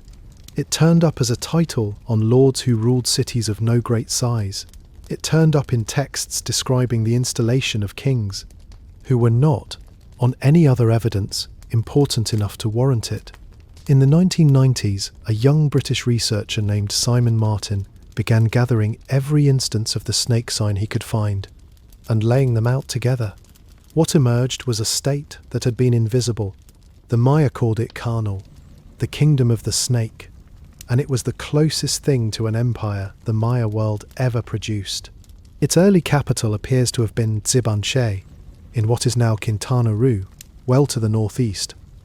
Sometime in the 7th century, following a period of internal conflict within the dynasty itself, the seat moved south to a city in the forests of Campeche. That city is now called Calakmul, a modern name meaning two adjacent mounds. Its ancient name was Ox Tetun, 3 stones place, a reference to the 3 hearthstones of creation set at the beginning of the world. It is enormous, well over 6,000 structures identified, a central pyramid, called Structure 2, that covers more than 2 hectares at the base and rises about 50 metres above the forest floor, with royal tombs stacked inside it across centuries of rebuilding. And it holds 117 carved stone monuments, the densest concentration at any Maya site. The local limestone is soft, and most of them have eroded badly, which is why the site took so long to yield its history. What the Snake Kings did was not conquest in the ordinary sense. Calakmul rarely fought Tikal directly. Instead, it built a network. The method had several parts, and it is worth laying out because it is genuinely sophisticated statecraft. When the Snake Kingdom defeated a city, it usually did not occupy it. It installed a friendly lord on the local throne, often a member of the existing nobility, someone with a claim of his own who had been cultivated at the Snake Court. That man ruled his own city, in his own name, with his own dynasty's legitimacy intact, and acknowledged the Snake King as his overlord. The relevant term in the inscriptions is that such a lord's accession happened under the supervision of the carnal king. That formula turns up at site after site across the lowlands. Alongside that ran marriage. Carnal royal women were sent out to marry the rulers of subordinate kingdoms, typically men of lower rank than the woman, which inverted the usual direction of prestige. She arrived carrying the status of the Snake dynasty. She bore the next generation of local rulers, and her children grew up with a claim to carnal blood. Scholars have identified something like 35 of these women in the texts. They are sometimes called stranger queens, and at several sites, their monuments are as prominent as their husbands. There was schooling too. At the site of La Corona, whose Maya name means something like White Blossom Place, the princes were sent to Calakmul to be educated, and 3 of them married snake princesses. Add it up, and you have an alliance system built out of obligation, kinship, patronage, and selective violence, extending from the Gulf of Mexico to Honduras. Its purpose was the strategic isolation of Tikal. Look at where the snake alliances cluster, and the geometry is unmistakable. Caracol to the east, Naranjo to the northeast, El Peru Huaca to the west, controlling a river route, Dos Pilas to the south, Cancuen further south again, astride the highland trade in jade, and Obsidian, a ring. The first blow landed in 562. The record of it is damaged, and the attribution is disputed. The credit may belong to Caracol acting as a snake client, or to a snake king directly, and the inscriptions do not agree with each other cleanly. What is certain is the outcome. Tikal was defeated, its king was almost certainly captured and killed. And then Tikal fell silent.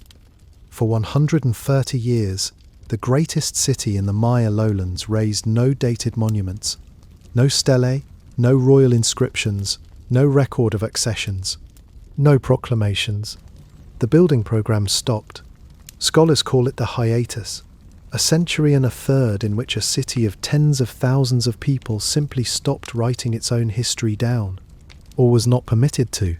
People still lived there, pottery still accumulated, life continued, but the machinery of royal self-presentation, which is what Maya monumental writing fundamentally is, went dark.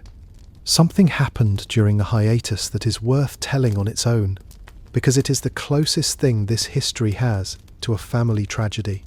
In 648 or thereabouts, a boy of the Tikal royal line named Bajlaj Chan Kawil was installed as ruler at a small new settlement to the southwest, called Dos Pilas. He appears to have been placed there by Tikal as a client, and he used Tikal's own emblem sign, effectively calling his town a second Tikal. Then the Snake Kingdom took Dos Pilas, and Bajlaj Chan Kawil changed sides. For the next 30 years he fought against Tikal, which was ruled by a man who was probably his own brother. He was driven out of Dos Pilas at least twice, and came back both times with snake backing. In 679, his forces defeated Tikal outright, and the inscription describing it uses a verb that shows blood pooling, and skulls piled. He carved that on a staircase for people to walk on. A dynasty split down the middle, with one brother serving the enemy that had humiliated their house, and the war between them running for 3 decades. If that were Roman history, everyone would know the names. One point of caution about the vocabulary: some of these war statements use a sign that scholars nicknamed the Star War glyph, because it incorporates an element resembling a star with liquid falling from it. In the 1980s, a popular theory held that Maya warfare was scheduled by the movements of Venus, and that these events cluster at particular stations in the planet's cycle. Tested rigorously against the full corpus of dated conflicts, that correlation has not held up well.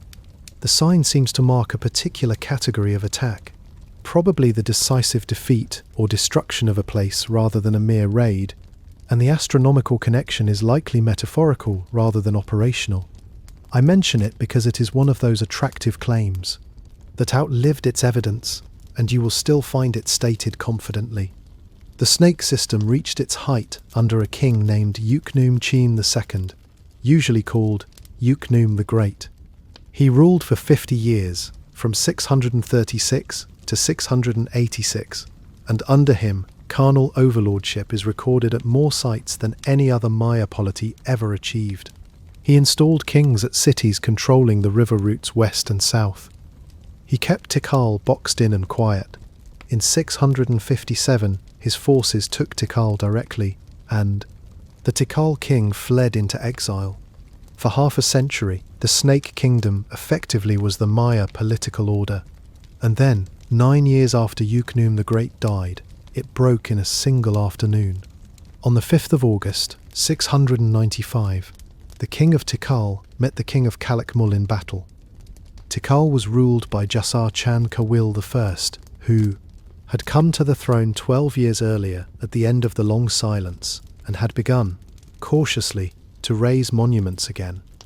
Calakmul was ruled by Uknum Yichak Kak, fiery jaguar paw, son of Uknum the Great, the first snake king born at Calakmul itself. Tikal won. The Calakmul king was captured. The inscriptions at Tikal say so, plainly, and the imagery accompanying them shows the trappings of the snake court paraded as trophies. There is a complication worth flagging: a royal tomb at Calakmul that appears on the evidence of ceramic vessels inside it naming him to belong to that same king, buried with full honours at home. Either he was returned, or he was not captured in the way the Tikal texts claim, or the tomb belongs to somebody else. The victors wrote the account, and victors are not reliable narrators. What is not ambiguous is the aftermath. The snake network began to come apart. Explicit statements of carnal overlordship at other sites drop away sharply. After 695, client kings stop mentioning their patron. The mentions that continue are scattered and defensive. Tikal's kings finished the job over the following 50 years. Jasor's son defeated El Peruwaka in 743 and Naranjo in 744, dismantling the western and eastern anchors of the ring. By the middle of the 8th century, the Snake Kingdom was a regional power in a landscape it had once organized, and Tikal, flush with victory, built. Almost everything you have seen in a photograph of Tikal dates from this period. The great temples rising out of the canopy, the one facing across the main plaza with its high roof comb, the one opposite it, the enormous one to the west, that stands about 65 meters tall and was the tallest structure in the Americas for 1,000 years. Jasar Chan Kawil is buried beneath the first of them, in a chamber packed with jade and pearl and painted vessels, and with carved bones incised with fine drawings, including one showing gods paddling a canoe into the underworld. On the wooden lintel over the doorway of his temple, he had himself depicted, seated before an enormous protective figure of a Teotihuacan war serpent. 317 years after Sihyaj Ka'arka walked into his city, the king of Tikal was still invoking that connection to explain who he was. Now to the event that tells us most about how this political system actually worked, and why it was so much more brittle than it looked. Copan sits in a green river valley in what is now western Honduras, at the far southeastern edge of the Maya world. It was ruled from 426 by a dynasty founded by a lord called Kinich Yaks Kakupmo, who came from elsewhere and whose bones, when analysed, showed he had grown up drinking water from the central Petén. By the 8th century, Copan was a wealthy city of perhaps 20,000 people, and it had produced the finest sculptors in the Maya world. Its monuments are carved almost fully in the round, the figures standing free of the stone, the detail so deep that shadows do the modelling. The man who commissioned most of them was the 13th ruler in the line. His name is Waxaklaju Nubar Kawil, which means 18 are the images of Kawil, Kawil being the god of lightning, of royal power, and of the generative force in living things. He ruled for 43 years. He rebuilt the Great Plaza and filled it with his own portraits. He commissioned a stairway covered in hieroglyphs recording his dynasty. On one monument he named Copan alongside Tikal, Calakmul and Palenque as one of the 4 great kingdoms of the world. 25 kilometers downriver lay a much smaller place called Quirigua, which controlled the point where the Motagua Valley trade route runs toward the sea. Quirigua had been Copan's vassal since the founding of the dynasty. In 724, Waxaklaju Nubar Kawil personally oversaw the installation of a new lord there, a man named Ka'achtiliwuchan Yopat, confirming his subordinate status. 14 years later, in 738, the Copan king travelled to Quirigua. We do not know why. The texts at Copan say only that he died by flint and shield, the standard formula for death in war. The texts at Quirigua say something else, in detail, repeatedly, on monument after monument. He was captured. 6 days later, he was beheaded. The event is recorded with a verb that means, quite literally, an axe event, a king of one of the 4 great kingdoms of the world, taken and executed by the ruler of a town 1/10 the size, who had been placed on his throne by that same king 14 years earlier. There was no battle at Quirigua in the record. No siege, no army, no campaign. Just a visit, a capture, and 6 days. The suspicion among scholars is that Calakmul had a hand in it, that Quirigua was armed and encouraged as a proxy against a city aligned with Tikal's network in the last phase of the long rivalry. That is inference, not evidence, and I flag it as such. What happened next at Copan is the part I find genuinely startling. Nothing. The successor took the throne 39 days later, and for 17 years the city built no monuments, no stelae, No altars, no new temples. A later inscription from Copan, looking back on that period, contains a phrase that reads as flatly as anything in the corpus. No altars, no pyramids. A city of 20,000 people, with quarries, with the best sculptors alive, with an intact population and an unbroken dynasty, stopped producing the objects that expressed its own existence, because one man had been killed 25 kilometers away. Here is the position I want to put forward, and it is the one that reframes everything that follows. Maya kingship was not fragile by accident. It was fragile by design. The classic Maya ruler was not a chief executive who could be replaced by another chief executive. His title, Kuhula Jau, means Holy Lord. The holiness was not decorative. He was the pivot on which the relationship between the community and the cosmos turned. He fed the gods with his own blood. He conjured ancestors out of smoke. He performed the ceremonies that closed one period of time and opened the next, and if those ceremonies were not performed, time itself was understood to be in jeopardy. The state was not an institution he headed. The state was a claim about him, which means that removing him did not create a vacancy. It falsified the claim. It demonstrated publicly that this particular sacred body could be seized and cut, and that the world had continued anyway. You cannot simply install a replacement, because the replacement's authority rests on precisely the proposition that was just disproved in front of everybody. 17 years of silence is not administrative paralysis. It is theological.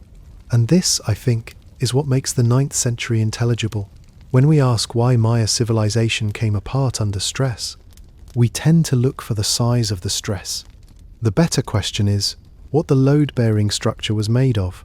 A political system whose entire legitimacy rests on the person of a sacred king, and on that king's ability to guarantee rain and time and harvest, is a system with one point of failure. It is superb at concentrating labour and wealth when the guarantee holds.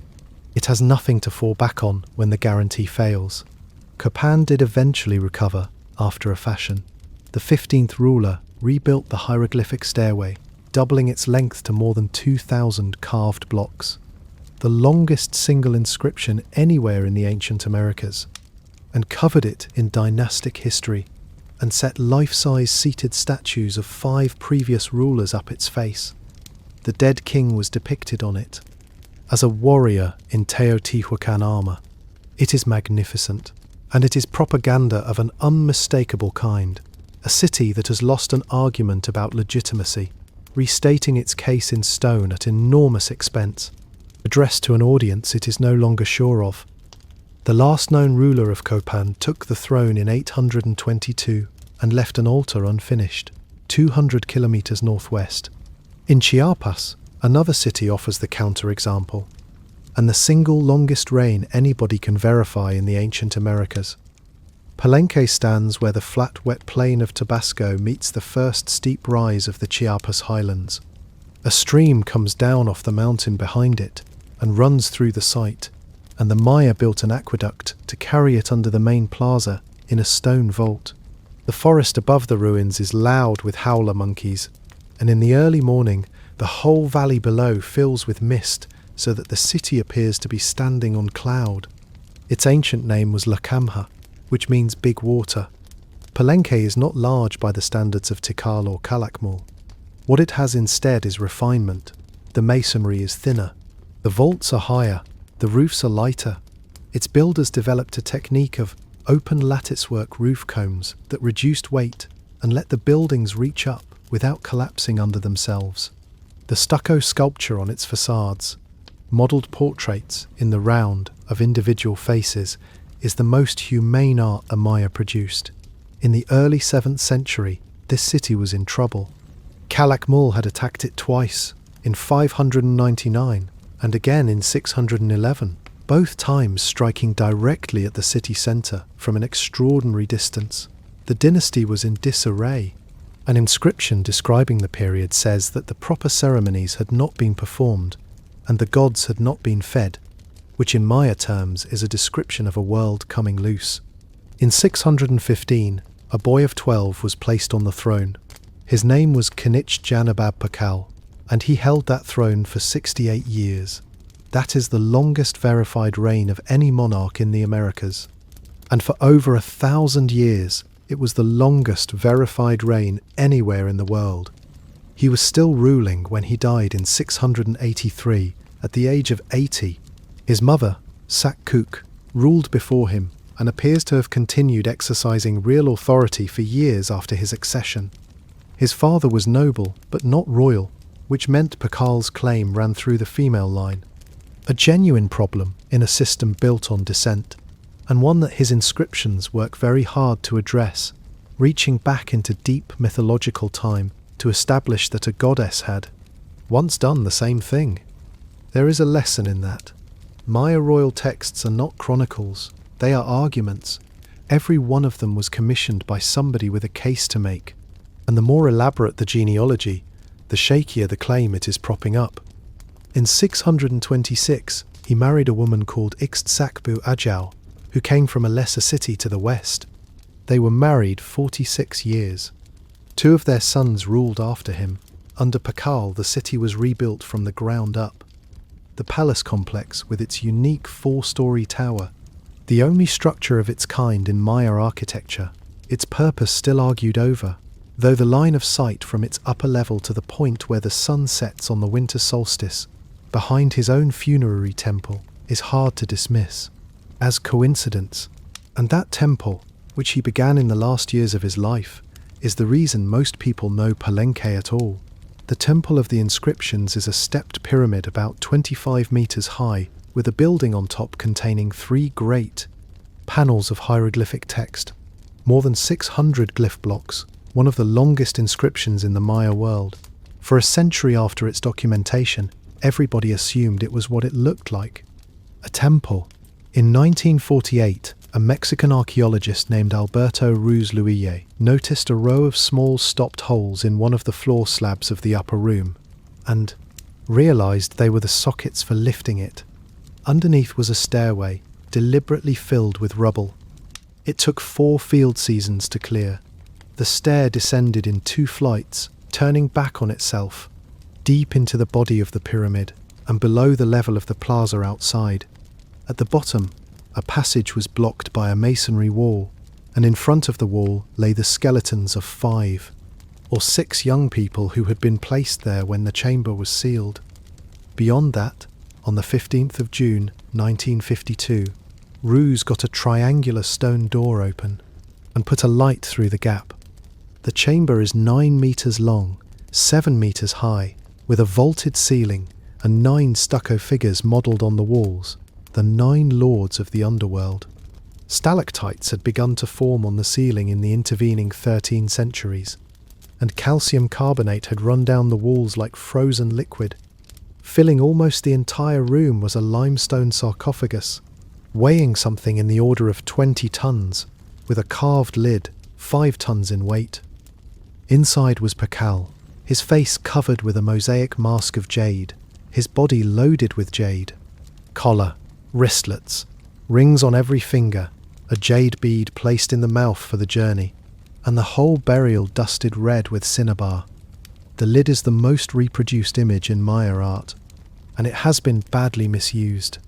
It shows Pakal at the moment of death, falling backward into the open jaws of the underworld, with the world tree rising above him, and a celestial bird at its summit. It is a picture of a king becoming the maize god, dying, descending, and about to be reborn from the earth as maize is reborn. It is not, whatever a certain genre of book has claimed since the 1960s, a diagram of a spacecraft. Every element in it is a standard component of Maya religious iconography, appearing on dozens of other objects, in contexts that have nothing to do with the image being read upside down and sideways by someone who does not know the vocabulary. I raise it because the alternative reading requires precisely the assumption we met earlier, that the people who carved it could not have meant what they said. 42 years later, in 1994, an archaeologist named Fanny Lopez Jimenez was doing routine stabilization work on the collapsed stairway of the small temple standing immediately beside Pakal's pyramid.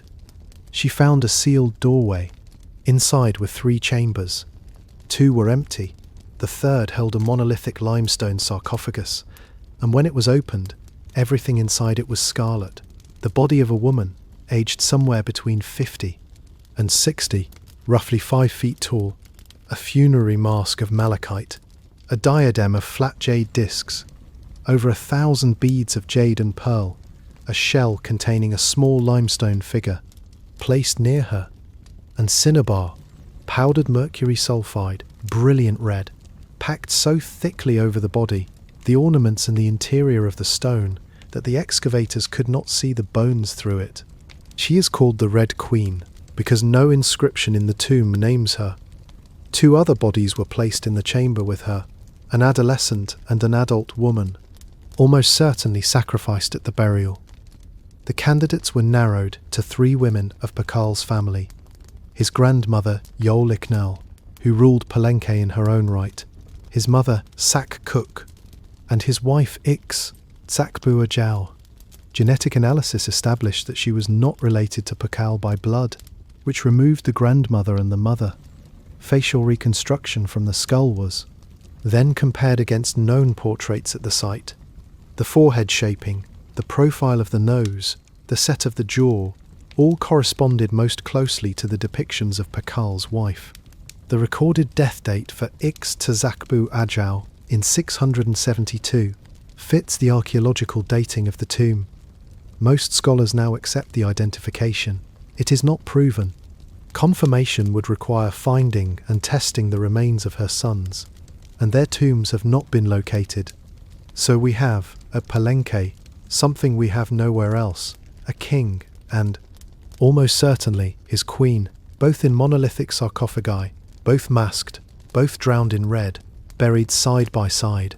Her burial is the richest of any Maya woman ever found. It is comparable to his in every respect, except the size of the pyramid above it, which tells you both that a queen could be honoured almost as a king, and precisely where the almost sat. She died 11 years before him. He built her tomb next to the one he was building for himself, and then he lived another 11 years beside it. There is no text about that. There is only the arrangement of the stones, and whatever you care to make of it. Step back from the kings for a while, because none of this works without water, and the water problem in the Maya lowlands is severe in a way that is not obvious from a photograph of a rainforest. The Petén is not short of rain. It receives between 1 and 2 meters a year, which is more than most of Europe. The difficulty is when it arrives, where it goes. Rainfall there is sharply seasonal. There is a wet season, and there is a dry season of 4 to 5 months, in which almost nothing falls. And the ground is limestone, porous, fractured, riddled with cavities. Water that lands on it does not stay. It goes straight down into an aquifer that in many places lies well below the reach of any technology available at the time. There are no rivers at Tikal. There are no lakes.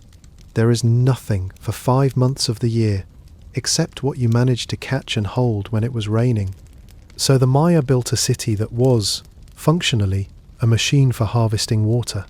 The central precinct of Tikal was paved and plastered across its entire extent. Plazas, courtyards, the surfaces of the great platforms, and that pavement was graded. Every plastered surface in the city core sloped, deliberately, toward a collection point. The whole ceremonial heart of Tikal was a catchment. The water it collected ran into reservoirs, several of them, quarried out or dammed and sealed with clay, sitting at the low points of the system, holding somewhere in the order of 100 million litres in total. There is a striking implication in the layout. The largest reservoirs sit directly beside the palaces and temples. The most important buildings in the city are the ones adjacent to the water supply, and the elevation of the whole complex means the entire population downstream depended on releases from the top. Whoever controlled the plaza controlled the tap. That is not incidental to how Maya kingship worked. A ruler whose ceremonies were understood to bring the rain, standing physically on top of the reservoirs in the dry season, is a ruler whose theological claim and material power reinforce each other perfectly. Now the part that genuinely surprised the field. One of Tikal's reservoirs, called Corriental, lies further out from the centre than the others and served as a major source of drinking water. In 2020, a team from the University of Cincinnati published an analysis of its sediments. Running the material through X-ray diffraction, they found two minerals that have no business being there: crystalline quartz sand in coarse grains, and zeolite, a porous, hydrated aluminosilicate formed from weathered volcanic ash. Neither occurs naturally at Tikal. The nearest source of both, in combination, is about 30 kilometers to the northeast, at a ridge where a weathered volcanic tuff bleeds exceptionally clean water. A member of the team had noticed it years earlier while doing field work, because the local workers filled their bottles there and because the water was locally famous for tasting sweet. Zeolite is a molecular sieve. Its three-dimensional crystal structure has pores of a specific size, and it removes suspended particles, dissolved heavy metals and microbes from water by adsorption and ion exchange. It is used in municipal water treatment today. Somebody at Tikal, more than 2,000 years ago, worked out that a particular sand from a particular ridge made water clean and organized the transport of that material 30 kilometers and built a filtration system into the inlet of a reservoir. Radiocarbon dating puts the earliest use of it at roughly 2,185 years before the present, which is shortly after the city was founded, and the system stayed in operation for over 1,000 years.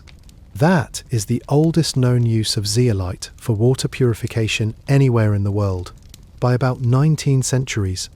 And here is the counterpoint, which comes from the same team, and which is one of the bleakest findings in Maya archaeology. They also analysed the two reservoirs at the heart of the city, beside the palace and the great temple. Those are the ones that fed the royal court. They found mercury, concentrations well above toxic thresholds, peaking in the sediments corresponding to the city's final century. The likely source is cinnabar, the brilliant red pigment used to paint buildings, decorate the dead, and mark everything of ceremonial importance. Rain washed it off the plastered surfaces of the ceremonial precinct and carried it, by way of the beautifully engineered catchment, straight into the drinking water of the people who used the most of it. Sediment analysis also recovered the genetic signatures of two kinds of cyanobacteria known to produce potent toxins: blue-green algae, blooming in warm standing water enriched with organic waste. Those toxins are not destroyed by boiling. The Corriental reservoir, with its filter, shows no such blooms. So the picture is this: a city that solved a fundamental engineering problem with genuine brilliance, and then poisoned its own central water supply through the sheer accumulated volume of its own ceremonial display, turning the reservoirs at the sacred centre, in the middle of a drought, from the thing that sustained the city into a thing that made people ill. The researchers put it in a phrase worth sitting with: places that had been life-giving became sickness-inducing. That is not a sufficient explanation for anything on its own. It is one thread among many, but it is a very specific kind of failure, and it belongs to a category that keeps recurring. The same activity that produces the display that legitimizes power turns out to be the activity that erodes the material basis of that power. Now to scale, because the second great correction of the last decade is about how many people were actually out there. For most of the 20th century, the standard model held that Maya cities were sparse ceremonial centres in a lightly populated countryside, worked by shifting slash-and-burn cultivation. Estimates for the whole lowlands ran around 5 million at the peak, and many scholars thought that generous. The reason the estimates were low is that mapping the lowlands on foot is brutal. Under closed canopy, visibility is a few meters. You map by cutting transects with machetes and walking them, and a single site takes years. Tikal had been excavated continuously since the 1950s and remained one of the best documented archaeological sites in the world. Even there, the mapped area was a fraction of the whole. Then, in 2016, a Guatemalan foundation called Pacunam funded an airborne laser survey of 2,100 and 44 square kilometers of the Maya Biosphere Reserve. The data went to the University of Houston for processing and came back to the archaeologists as bare earth models. Two of the lead researchers had been planning to attend a conference. That day, they cancelled. By evening, there were 15 or 20 students crowded into the lab, watching the forest peel off the landscape in layers. The survey identified 61,480 structures, not 61,000 mounds of unknown character. Houses, palaces, ceremonial platforms, causeways linking cities, agricultural terraces cut into slopes, irrigation channels, reservoirs, and the detail that ended the peaceful Maya for good. Kilometers of defensive walls, ditches and ramparts, built quickly, positioned tactically, in numbers nobody had suspected. Population estimates for the surveyed region alone came out at 7 to 11 million. A follow-up study published in 2025 combined the original data with further coverage across southern Campeche and Quintana Roo, reprocessed to improve structure visibility, and revised the figure for the central lowlands upward again. Somewhere between 9.5 and 16 million people. That is not a jungle dotted with temples. That is a densely settled, intensively engineered landscape supporting a population comparable to a modern European country, in an area roughly twice the size of medieval England. The agricultural evidence is what makes it credible. The laser data shows terracing on a scale nobody had documented, converting hillsides into cultivable steppes. It shows drained and raised fields in the seasonal wetlands, with channels cut between them. It shows water management works out in the countryside, far from any ceremonial centre. Slash and burn cannot feed those numbers. What is on the ground is permanent, capital-intensive, landscape-scale agriculture, maintained across centuries, which means the Maya were not living lightly on the rainforest. They had substantially replaced it, all of which raises a question that the monuments are extremely bad at answering. What was it like to be one of those 9 to 16 million people, almost none of whom were kings? Start with maize, because everything else follows from it. The Maya diet was built on maize to a degree that shows up in the chemistry of their bones. Analysis of skeletal remains across the lowlands indicates that maize supplied a very large proportion of the calories consumed by most of the population, supplemented by beans, squash, chili, avocado, sweet potato, manioc, and whatever protein could be had. Deer, peccary, turkey, dog, fish and shellfish where the coast was close, and iguana and freshwater snails everywhere. The three principal crops were grown together in the same field. The combination is elegant. Maize provides a stalk. Beans climb the stalk and fix nitrogen in the soil that the maize depletes. Squash spreads across the ground beneath both, shading out weeds and holding moisture. That field is called a milpa. It is still farmed in Central America today by the same method with the same three plants, but maize on its own is a nutritional trap. Eaten as it comes, it locks up its niacin in a form the human gut cannot absorb, and a population living mainly on untreated maize develops pellagra, which is disfiguring and eventually fatal. Somebody in Mesoamerica solved this several thousand years ago by soaking the dried kernels in water treated with wood ash or powdered lime before grinding them. The alkaline solution breaks down the hull, releases the niacin, improves the protein balance, adds calcium, and makes the resulting dough elastic enough to shape by hand. The process is called nixtamalization, and without it, maize cannot support a civilization. Nobody knows who worked it out or how. It is one of the great unattributed discoveries in the history of food, and every tortilla made anywhere in the world today is a direct descendant of it. The grinding was done by women on a stone slab with a stone roller, and it was relentless. Estimates for the time required to process enough maize for a household run to several hours a day, every day. Skeletal analysis of Maya women shows the wear patterns you would expect. Arthritic changes in the wrists, shoulders and knees, consistent with a lifetime spent kneeling and pushing. That labour is the actual foundation of everything else in this history. Every temple, every stela, every astronomical table, rests on somebody having ground maize that morning. The houses were rectangular, with low stone or earth platforms as foundations, walls of poles and daub, and steep thatched roofs of palm. The platform kept the floor above the mud in the rainy season. The roof pitch shed water fast. The construction is efficient, cool, quick to repair, and almost invisible archaeologically once the perishable parts have rotted, which is precisely why the old population estimates were so low. A household compound typically held several such buildings arranged around a shared patio, sleeping structures, a kitchen, storage, occupied by an extended family across generations. And under the floors of those houses, they buried their dead. That is not a detail to skip past. Ordinary Maya families interred their ancestors beneath the living space, sometimes directly under the sleeping platform, and continued to live above them. Offerings were made into the floor. When a house was rebuilt, the burials stayed. The ancestors were not somewhere else. They were downstairs. They were consulted. The body itself was worked on, deliberately, as a cultural project.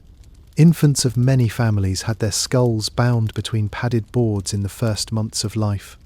When the bones are still soft, producing a permanently elongated and flattened profile. This was not confined to the elite. It appears widely across the population. The preferred shape echoes the head of the maize god. Long, backward sloping, like a ripening ear of corn. Beauty, in that world, meant looking like the god who dies and returns. Adults had their teeth modified. The front incisors were filed into points, or notched shapes, or drilled with small round cavities into which discs of jade, turquoise or iron pyrite were cemented with a plant resin adhesive so effective that the inlays are frequently still in place, after 1,000 years in the ground. Crossed eyes were considered attractive, and there is evidence that beads were suspended between the eyes of infants to encourage it. Ears, lips, and the nasal septum were pierced for ornament. None of this was rare or exotic. It was normal. A Maya person walking through a market at Calakmul in the year 700 would have seen faces that were, by design, shaped toward the divine. And they bled themselves. Bloodletting sits at the center of Maya religious practice, and it is the hardest part of this material for a modern audience to hold. So let me be plain about the reasoning rather than the imagery. The gods, in Maya understanding, had given something of themselves to make human beings and to keep the world running. That created a debt, and the debt was paid in kind. Human blood, offered deliberately, was nourishment sent upward. Men drew blood from the tongue, the earlobes, and the genitals, using stingray spines and obsidian blades and lengths of cord strung with thorns. Women, as shown on a famous carved lintel from Yaxchilan, pulled a rope of knotted thorns through a hole pierced in the tongue. The blood was caught on strips of bark paper and burned. In the smoke, the celebrant expected to see something, an ancestor, a serpent, a god, and the carvings show exactly that. A great serpent rising out of the smoke of a burning offering bowl, with a figure emerging from its jaws. This was performed publicly by rulers on high platforms in front of crowds, during ceremonies marking the turning of calendar periods. It was the king's job. It was, in a real sense, what he was for. Human sacrifice existed too, and the Bonampak murals do not leave much room for sentimentality about it. Captured lords were tortured and killed.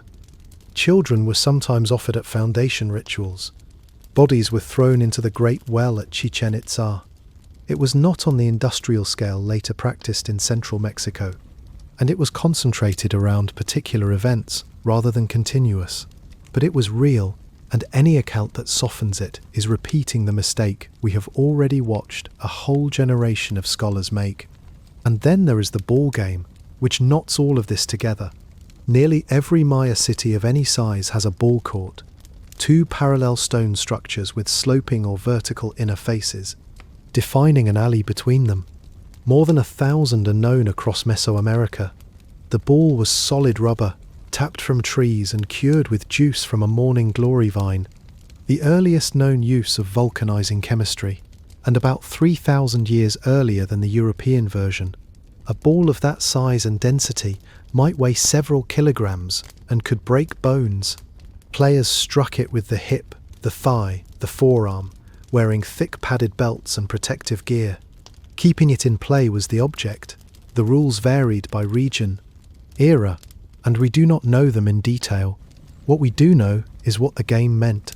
In the creation narrative, the maze god and his brother are summoned to the underworld by the lords of death. Because the noise of their ball playing is disturbing them, they are defeated and killed.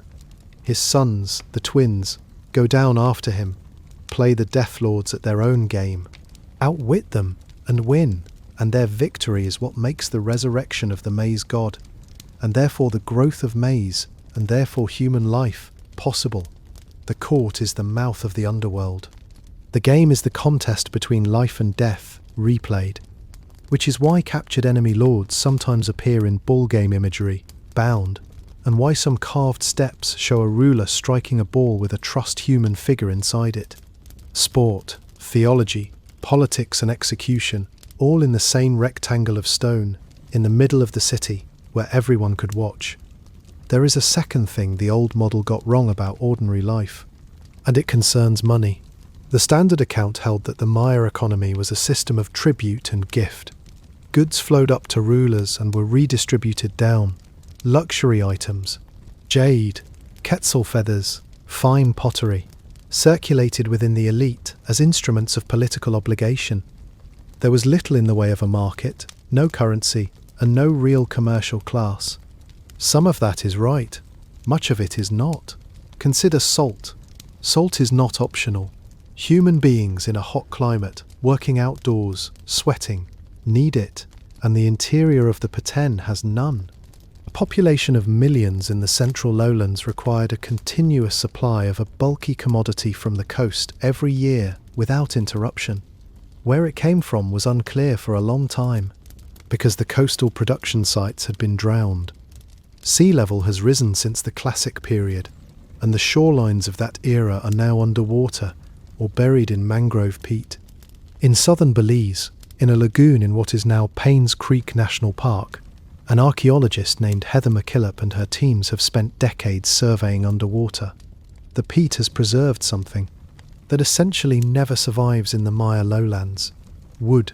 They have mapped more than 4,000 wooden posts, beams and wedges across some 70 sites on the lagoon floor.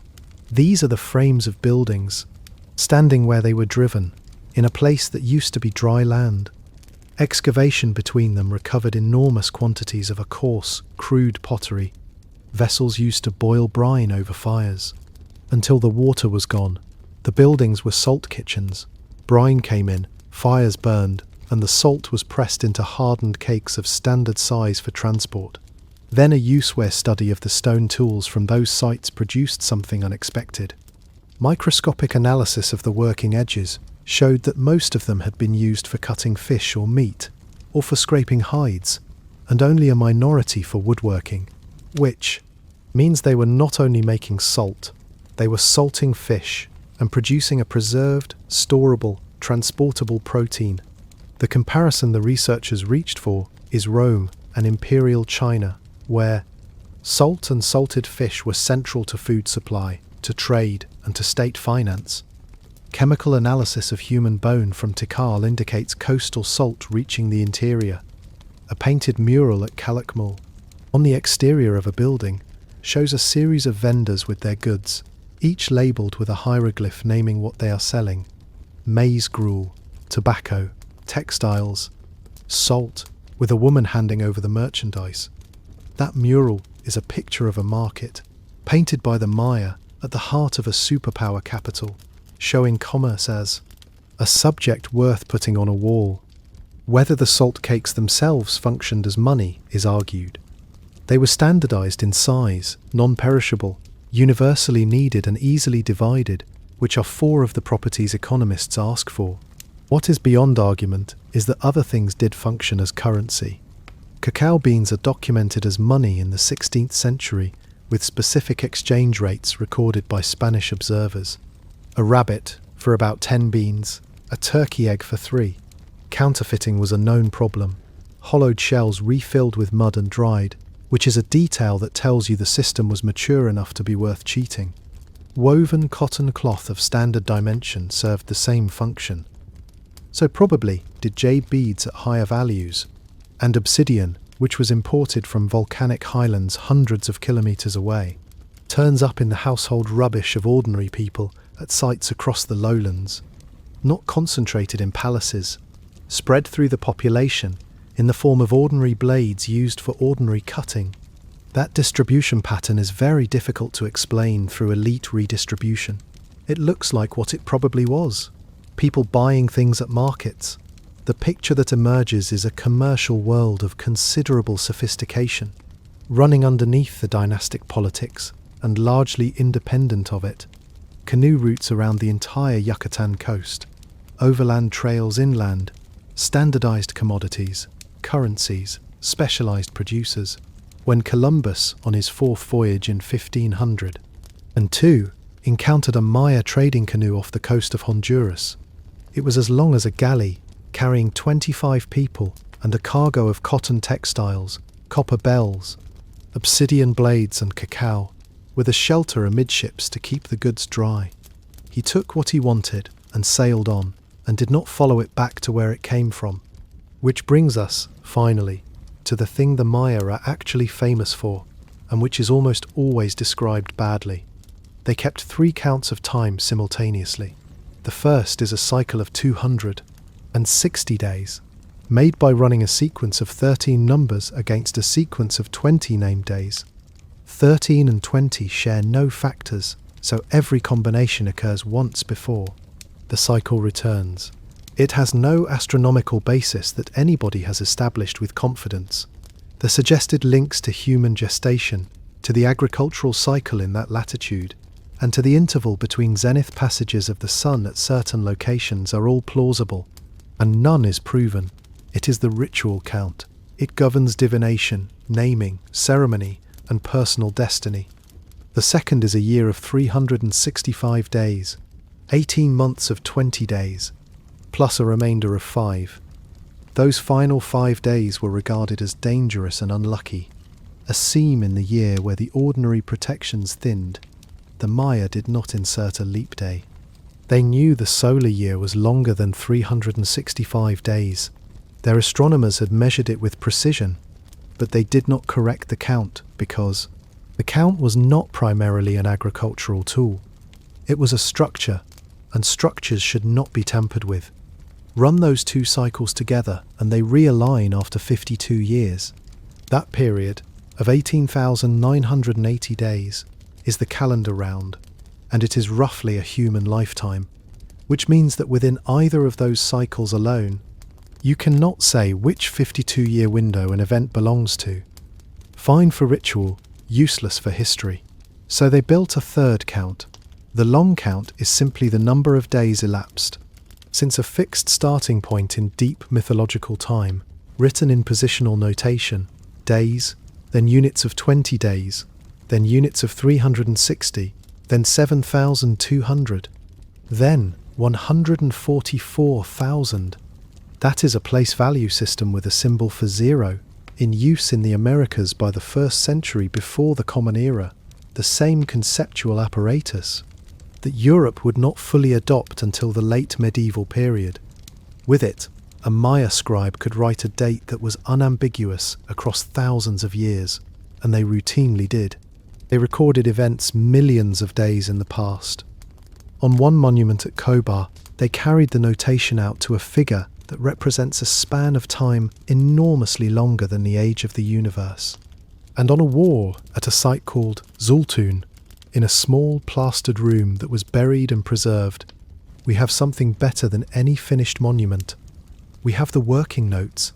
Painted on the walls of that room are columns of numbers, tables of lunar intervals, the alternating 6-month and 5-month reckonings used to keep a lunar count aligned with the day count over decades, figures relating to the cycles of Venus and Mars, 4 enormous long count numbers, each a multiple of a common factor, apparently constructed to bring several different planetary cycles into alignment. There are corrections. There is evidence of revision, of one calculation being adjusted and rewritten. There are marks in different hands. This is not a monument proclaiming a result to the public. This is a workroom where somebody sat with a brush and did the arithmetic and got things wrong and fixed them. The room dates to the early 9th century, which is to say, during the period when everything is supposed to have been falling apart. The astronomers were still working, and a reading published recently identifies a name attached to one of the texts. In a phrase that appears to mean something like, "So says white-chested fox," a named scribe signing his calculation on a wall 1200 years ago.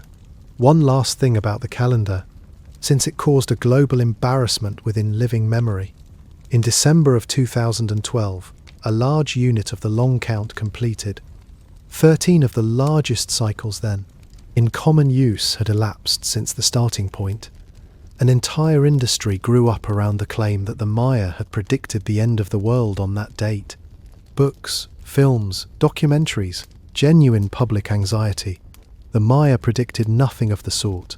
The long count does not stop. It continues, exactly as an odometer continues past a run of nines. And Maya scribes themselves recorded dates far beyond it, including, at Palenque, a date in what we would call the year 4772, referring quite casually to a future ceremony. They were not counting down. They were counting. The apocalypse was ours.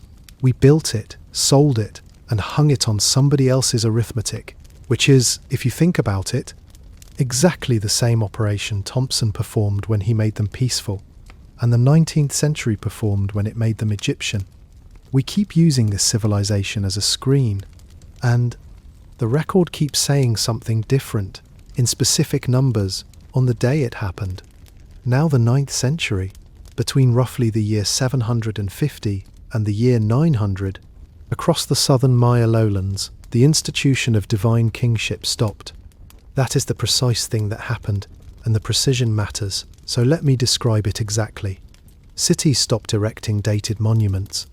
The last long count date at one site, then another, marching across the map over about 150 years.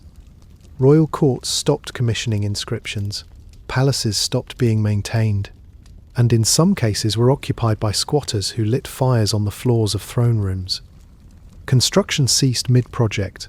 You can find staircases in the Patane with the last few blocks never laid. Populations in the great southern centres fell dramatically. Tikal, which may have held 60,000 people in its urban core, with far more in the surrounding settlement, was substantially empty within a few generations. Something drove that, and for the last 30 years, the strongest single line of physical evidence has come from the climate record. Here is how we know. In a cave, water percolating down through limestone picks up dissolved minerals and drips from the ceiling.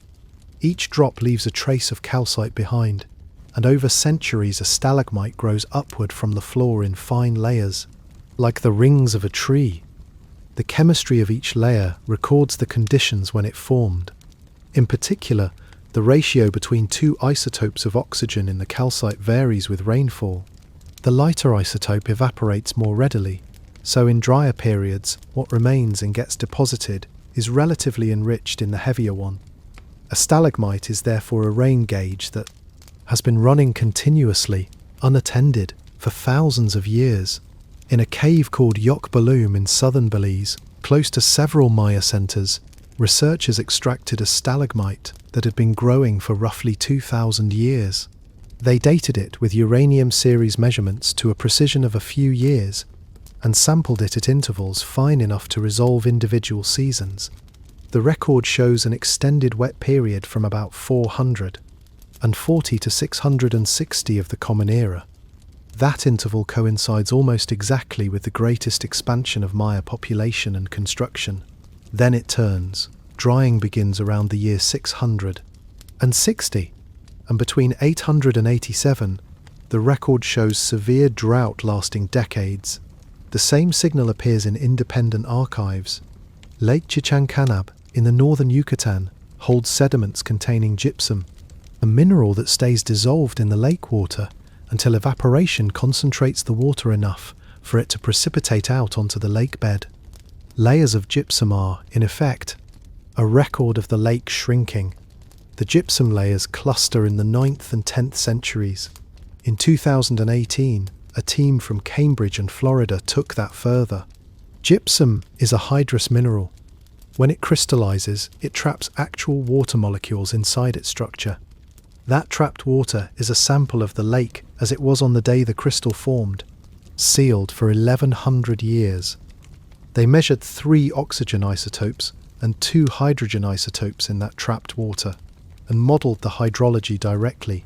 Their result, during the Terminal Classic, annual rainfall in that region fell by somewhere between 41 and 54%, with individual peak intervals reaching a reduction of about 70%. Relative humidity dropped by a few percent. That is not a dry spell. Halving the rainfall in a maize farming society dependent on seasonal rain, with no rivers, in porous limestone country, sustained across decades, in a landscape supporting many millions of people. A further study of stalagmites from a cave near the Puc Hills of northwestern Yucatan, published recently, resolved the record at the level of individual rainy seasons and found something arguably more dangerous than the average. Between 871 and 1021, that region experienced at least 8 distinct droughts lasting 3 years or longer, with the longest running 13. And separate analysis of the Belize record found that, in the century before the decline, the predictability of the seasons themselves degraded. Not just less rain, but rain that no longer arrived when it was supposed to. For a farmer, that is worse. You can adapt to a dry climate. You cannot plant at all if you no longer know when the rains will come. So there is the case, and it is strong. Now the objection, which I think is decisive. Drought is not an explanation, it is a stress. The reason that distinction matters is that the same drought fell on regions that responded completely differently. While the southern cities were being abandoned, the northern Yucatan was doing the opposite.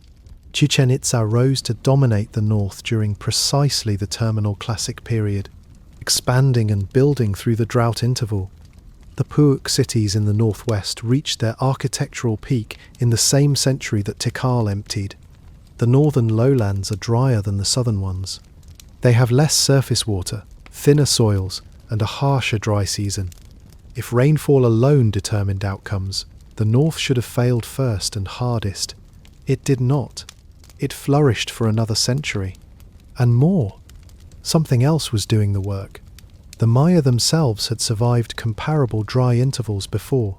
Records show significant droughts in earlier centuries that did not produce anything like this outcome. What was different in the 9th century was not the weather. It was the state of the system the weather hit. By 750, the southern lowlands were carrying a population at, or near the limit of what the land could support, on landscapes that had been intensively modified for centuries, with soils in some regions visibly degrading and forest cover substantially reduced. Reservoirs in some cities were contaminated. Elite populations had expanded enormously. Capan's noble compounds proliferated in its last century, which means more people at the top demanding more support from the same base. And the warfare had changed. For most of the Classic period, Maya war was a contest between dynasties, aimed at capturing rival lords, extracting tribute, and asserting hierarchy. Cities were not usually destroyed. The point was to dominate a place, not to erase it. That shifted. At a site called Huitzna, in northeastern Guatemala, sediment cores from an adjacent lake contain a layer of charcoal 3 centimeters thick, dating to the end of the 7th century. The volume of burning that produces such a layer is not agricultural. It is a city on fire. An inscription at nearby Naranjo records that a place of that name was burned twice, and the second event dates to the year 697. Excavation at Huitzna found monuments deliberately smashed and buildings collapsed. Total war, in other words, and 2 centuries earlier than anybody had placed it. By the late 8th century, the pattern is widespread. At Aguateca, a fortified centre in the Petex Batun region, the population threw up more than 4 kilometres of defensive walls in visible haste, piling stone from dismantled buildings into barricades. The site was attacked around 810 and burned. The excavations there are extraordinary precisely because people fled so fast. They left grinding stones, tools, ornaments and whole pottery vessels on the floors of their houses. And, notably, the attackers did not stay. They destroyed the place and left. Put the threads together and you get something more coherent than a single cause. A political system with one structural point of failure. A landscape carrying more people than it comfortably could, maintained by intensive works requiring constant labour. A ruling class that had grown and whose competition was increasingly violent and increasingly aimed at annihilation. And then, onto that, half a century of the worst drought in 2,000 years, arriving in unpredictable pulses. The kings could not deliver rain. That is the sentence that matters, and it is not a metaphor. The core public claim of a Kuhul Ajau, the thing his blood offerings and his period-ending ceremonies and his conjuring of ancestors were understood to accomplish, was the maintenance of cosmic order, of which the timely arrival of rain was the most immediate and testable component. For 3 or 4 generations, that claim was tested repeatedly in front of everybody, and it failed. There is no scenario in which such an institution survives that. And here is the crucial point, the one that reframes the whole subject. The people did not vanish. The institution did. What ended in the 9th century was a specific, historically contingent form of government. The divine king, the dynastic monument, the hieroglyphic proclamation, the great plaza built to display one sacred body to a crowd. Rural populations in many areas continued, reduced but present, farming, trading, burying their dead, counting the days. Some regions were abandoned wholesale, others were not. Coastal settlements persisted, and in some cases grew, as maritime trade became more important than inland dynastic politics. Populations moved north and east, toward the water and the ports. They stopped writing about their kings because they had stopped having kings of that kind. Which is why, when we look for the fallen civilization, we find only silence in the stone record, and read it as extinction, when what it actually records is people declining, at last, to keep paying for something that had stopped working. Follow them north and the story keeps going. Chichen Itza is the Maya city that everybody has seen, and almost nothing that is popularly believed about it is right. The great stepped pyramid at its centre, with its serpent heads at the base of the northern stairway, and the shadow that runs down the balustrade at the equinoxes, dates from the period when the southern cities were being abandoned. It rose as they fell. Its art and architecture combine Maya traditions with elements strongly resembling those of central Mexico, which for a long time was explained as conquest by Toltec invaders from the city of Tula.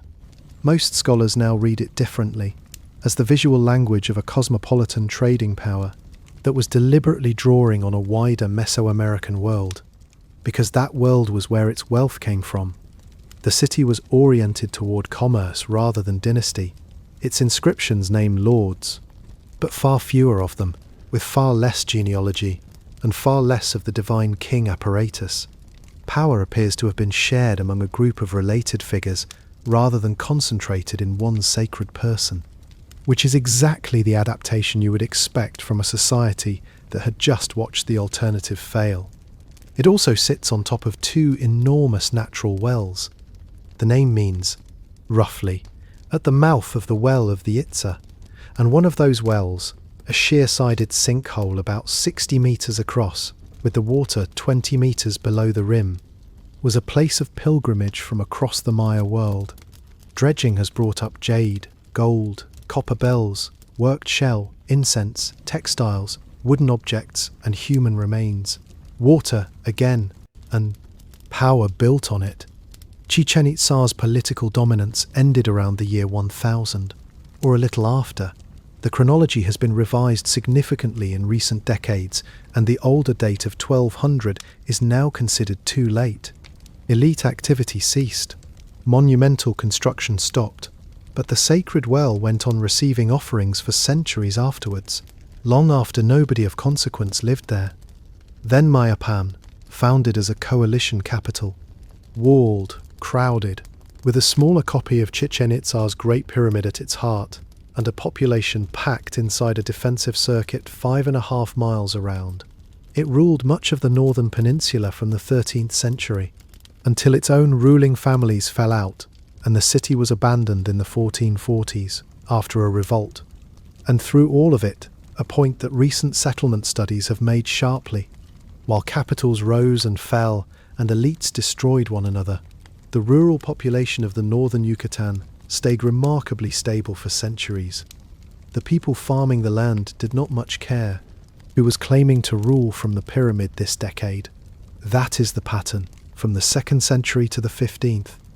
The top of the structure keeps collapsing, the bottom of it keeps going, which brings us to the present, and to the thing this entire history has been building toward.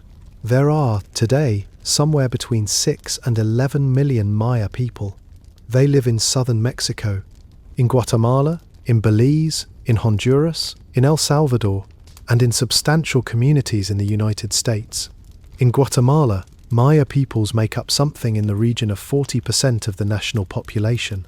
They speak more than 30 living Mayan languages, Quiché and Quiché and Cucchiquil and Mam in the Guatemalan highlands, Yucatec across the peninsula, Tzotzil and Zeltal in Chiapas, Chorti near Copan, which is a direct descendant of the language in which the inscriptions at that site were written, so that the words carved on those monuments can still be spoken aloud by people who live within sight of them. These are not preserved languages. They are ordinary working languages, spoken by children in playgrounds, used in markets, broadcast on radio, taught in schools. And in the highlands of Guatemala, the 260-day count has never stopped. There are men and women called daykeepers whose responsibility is to maintain it. They know which of the 20 named days is running today, and what number accompanies it. They advise. They perform ceremonies at particular stations of the cycle. They name children according to it. That count has been running, uninterrupted, day after day, for something over 2,500 years, through the classic collapse, through the conquest, through the fires at Mani, through the colonial centuries and the plantations and the wars. Nobody funded it. No institution protected it. It survived because in every generation there were people who knew the count and taught it to somebody else. I'm not going to end this with only that, because it would be a kind of lie by omission. The 20th century was brutal for the Maya of Guatemala. During the Civil War, and particularly in the early 1980s, state forces conducted a campaign against highland Maya communities in which hundreds of villages were destroyed and tens of thousands of people were killed. A United Nations-backed commission concluded afterwards that acts of genocide had been committed against Maya groups. Survival is not a soft word. It has been paid for at a price that continues. So, back to where we began. The plaza at Mani, on a Sunday in July, 1562. The pyre, the books going into it one after another. Landa writing down, in his own defence, that the people watching were grieving in a way he found excessive. He thought he was ending something. He was not entirely wrong. Most of what was written on paper that civilization is gone, permanently, and no technique will bring it back. When we read the Maya today, we are reading almost entirely what they carved into stone, which is to say, the public statements of the powerful, the private writing, the ordinary writing, the 90-odd% of the record that was painted on bark and folded into screens. That is genuinely lost. But the count went on in the highlands. The languages went on. The 4 books that had already crossed the ocean sat in European libraries. Landa's own list of signs sat in a copied manuscript in Madrid, waiting to be found. And 4 centuries later, a half-starved linguist in Leningrad, working from photographs, in a room too narrow to be called a room, noticed that a Spanish friar reciting the alphabet aloud would have said K and not K. That single observation reopened everything. The kings have their names back. The dates are exact. We know who was born, who took the throne, who was captured, who was defeated, who built which staircase, and what he wanted it to say about him. We know the sculptor's hands. We know what the scribes got wrong on the wall at Zoltan before they corrected it. A civilization had its memory taken from it deliberately by fire, and most of it, though not all, was recovered by people patiently reading the stones the fire could not reach. That is what I want you to carry with you. Not the collapse, not the mystery, not the empty temples in the jungle, which are the least interesting thing about any of this. Carry the persistence, the scribe signing his arithmetic, the daykeeper counting to 13 and starting again, the plaster road running white through the dark forest toward a city that had not yet been built when the road was laid. And somewhere in southern Belize tonight, in a cave that no Maya king ever entered, water is moving through limestone in the dark. It is picking up a trace of dissolved mineral as it goes. It gathers at the tip of a stone finger on the ceiling, hangs and falls. It has been doing this without interruption for 2,000 years. It was doing it while Sihyaj Kach walked into Tikal, and while Pakal lay down under his mountain of stone, and while the rains failed and the last kings stopped writing, and while the fire burned in the square at Mani. Each drop leaves behind a layer thinner than a page. Nobody asked it to keep the record. It simply did, patiently, in the dark, one drop at a time. And when we finally learned how to read it, it told us the truth about the rain. Everything gets written down somewhere. Sleep well,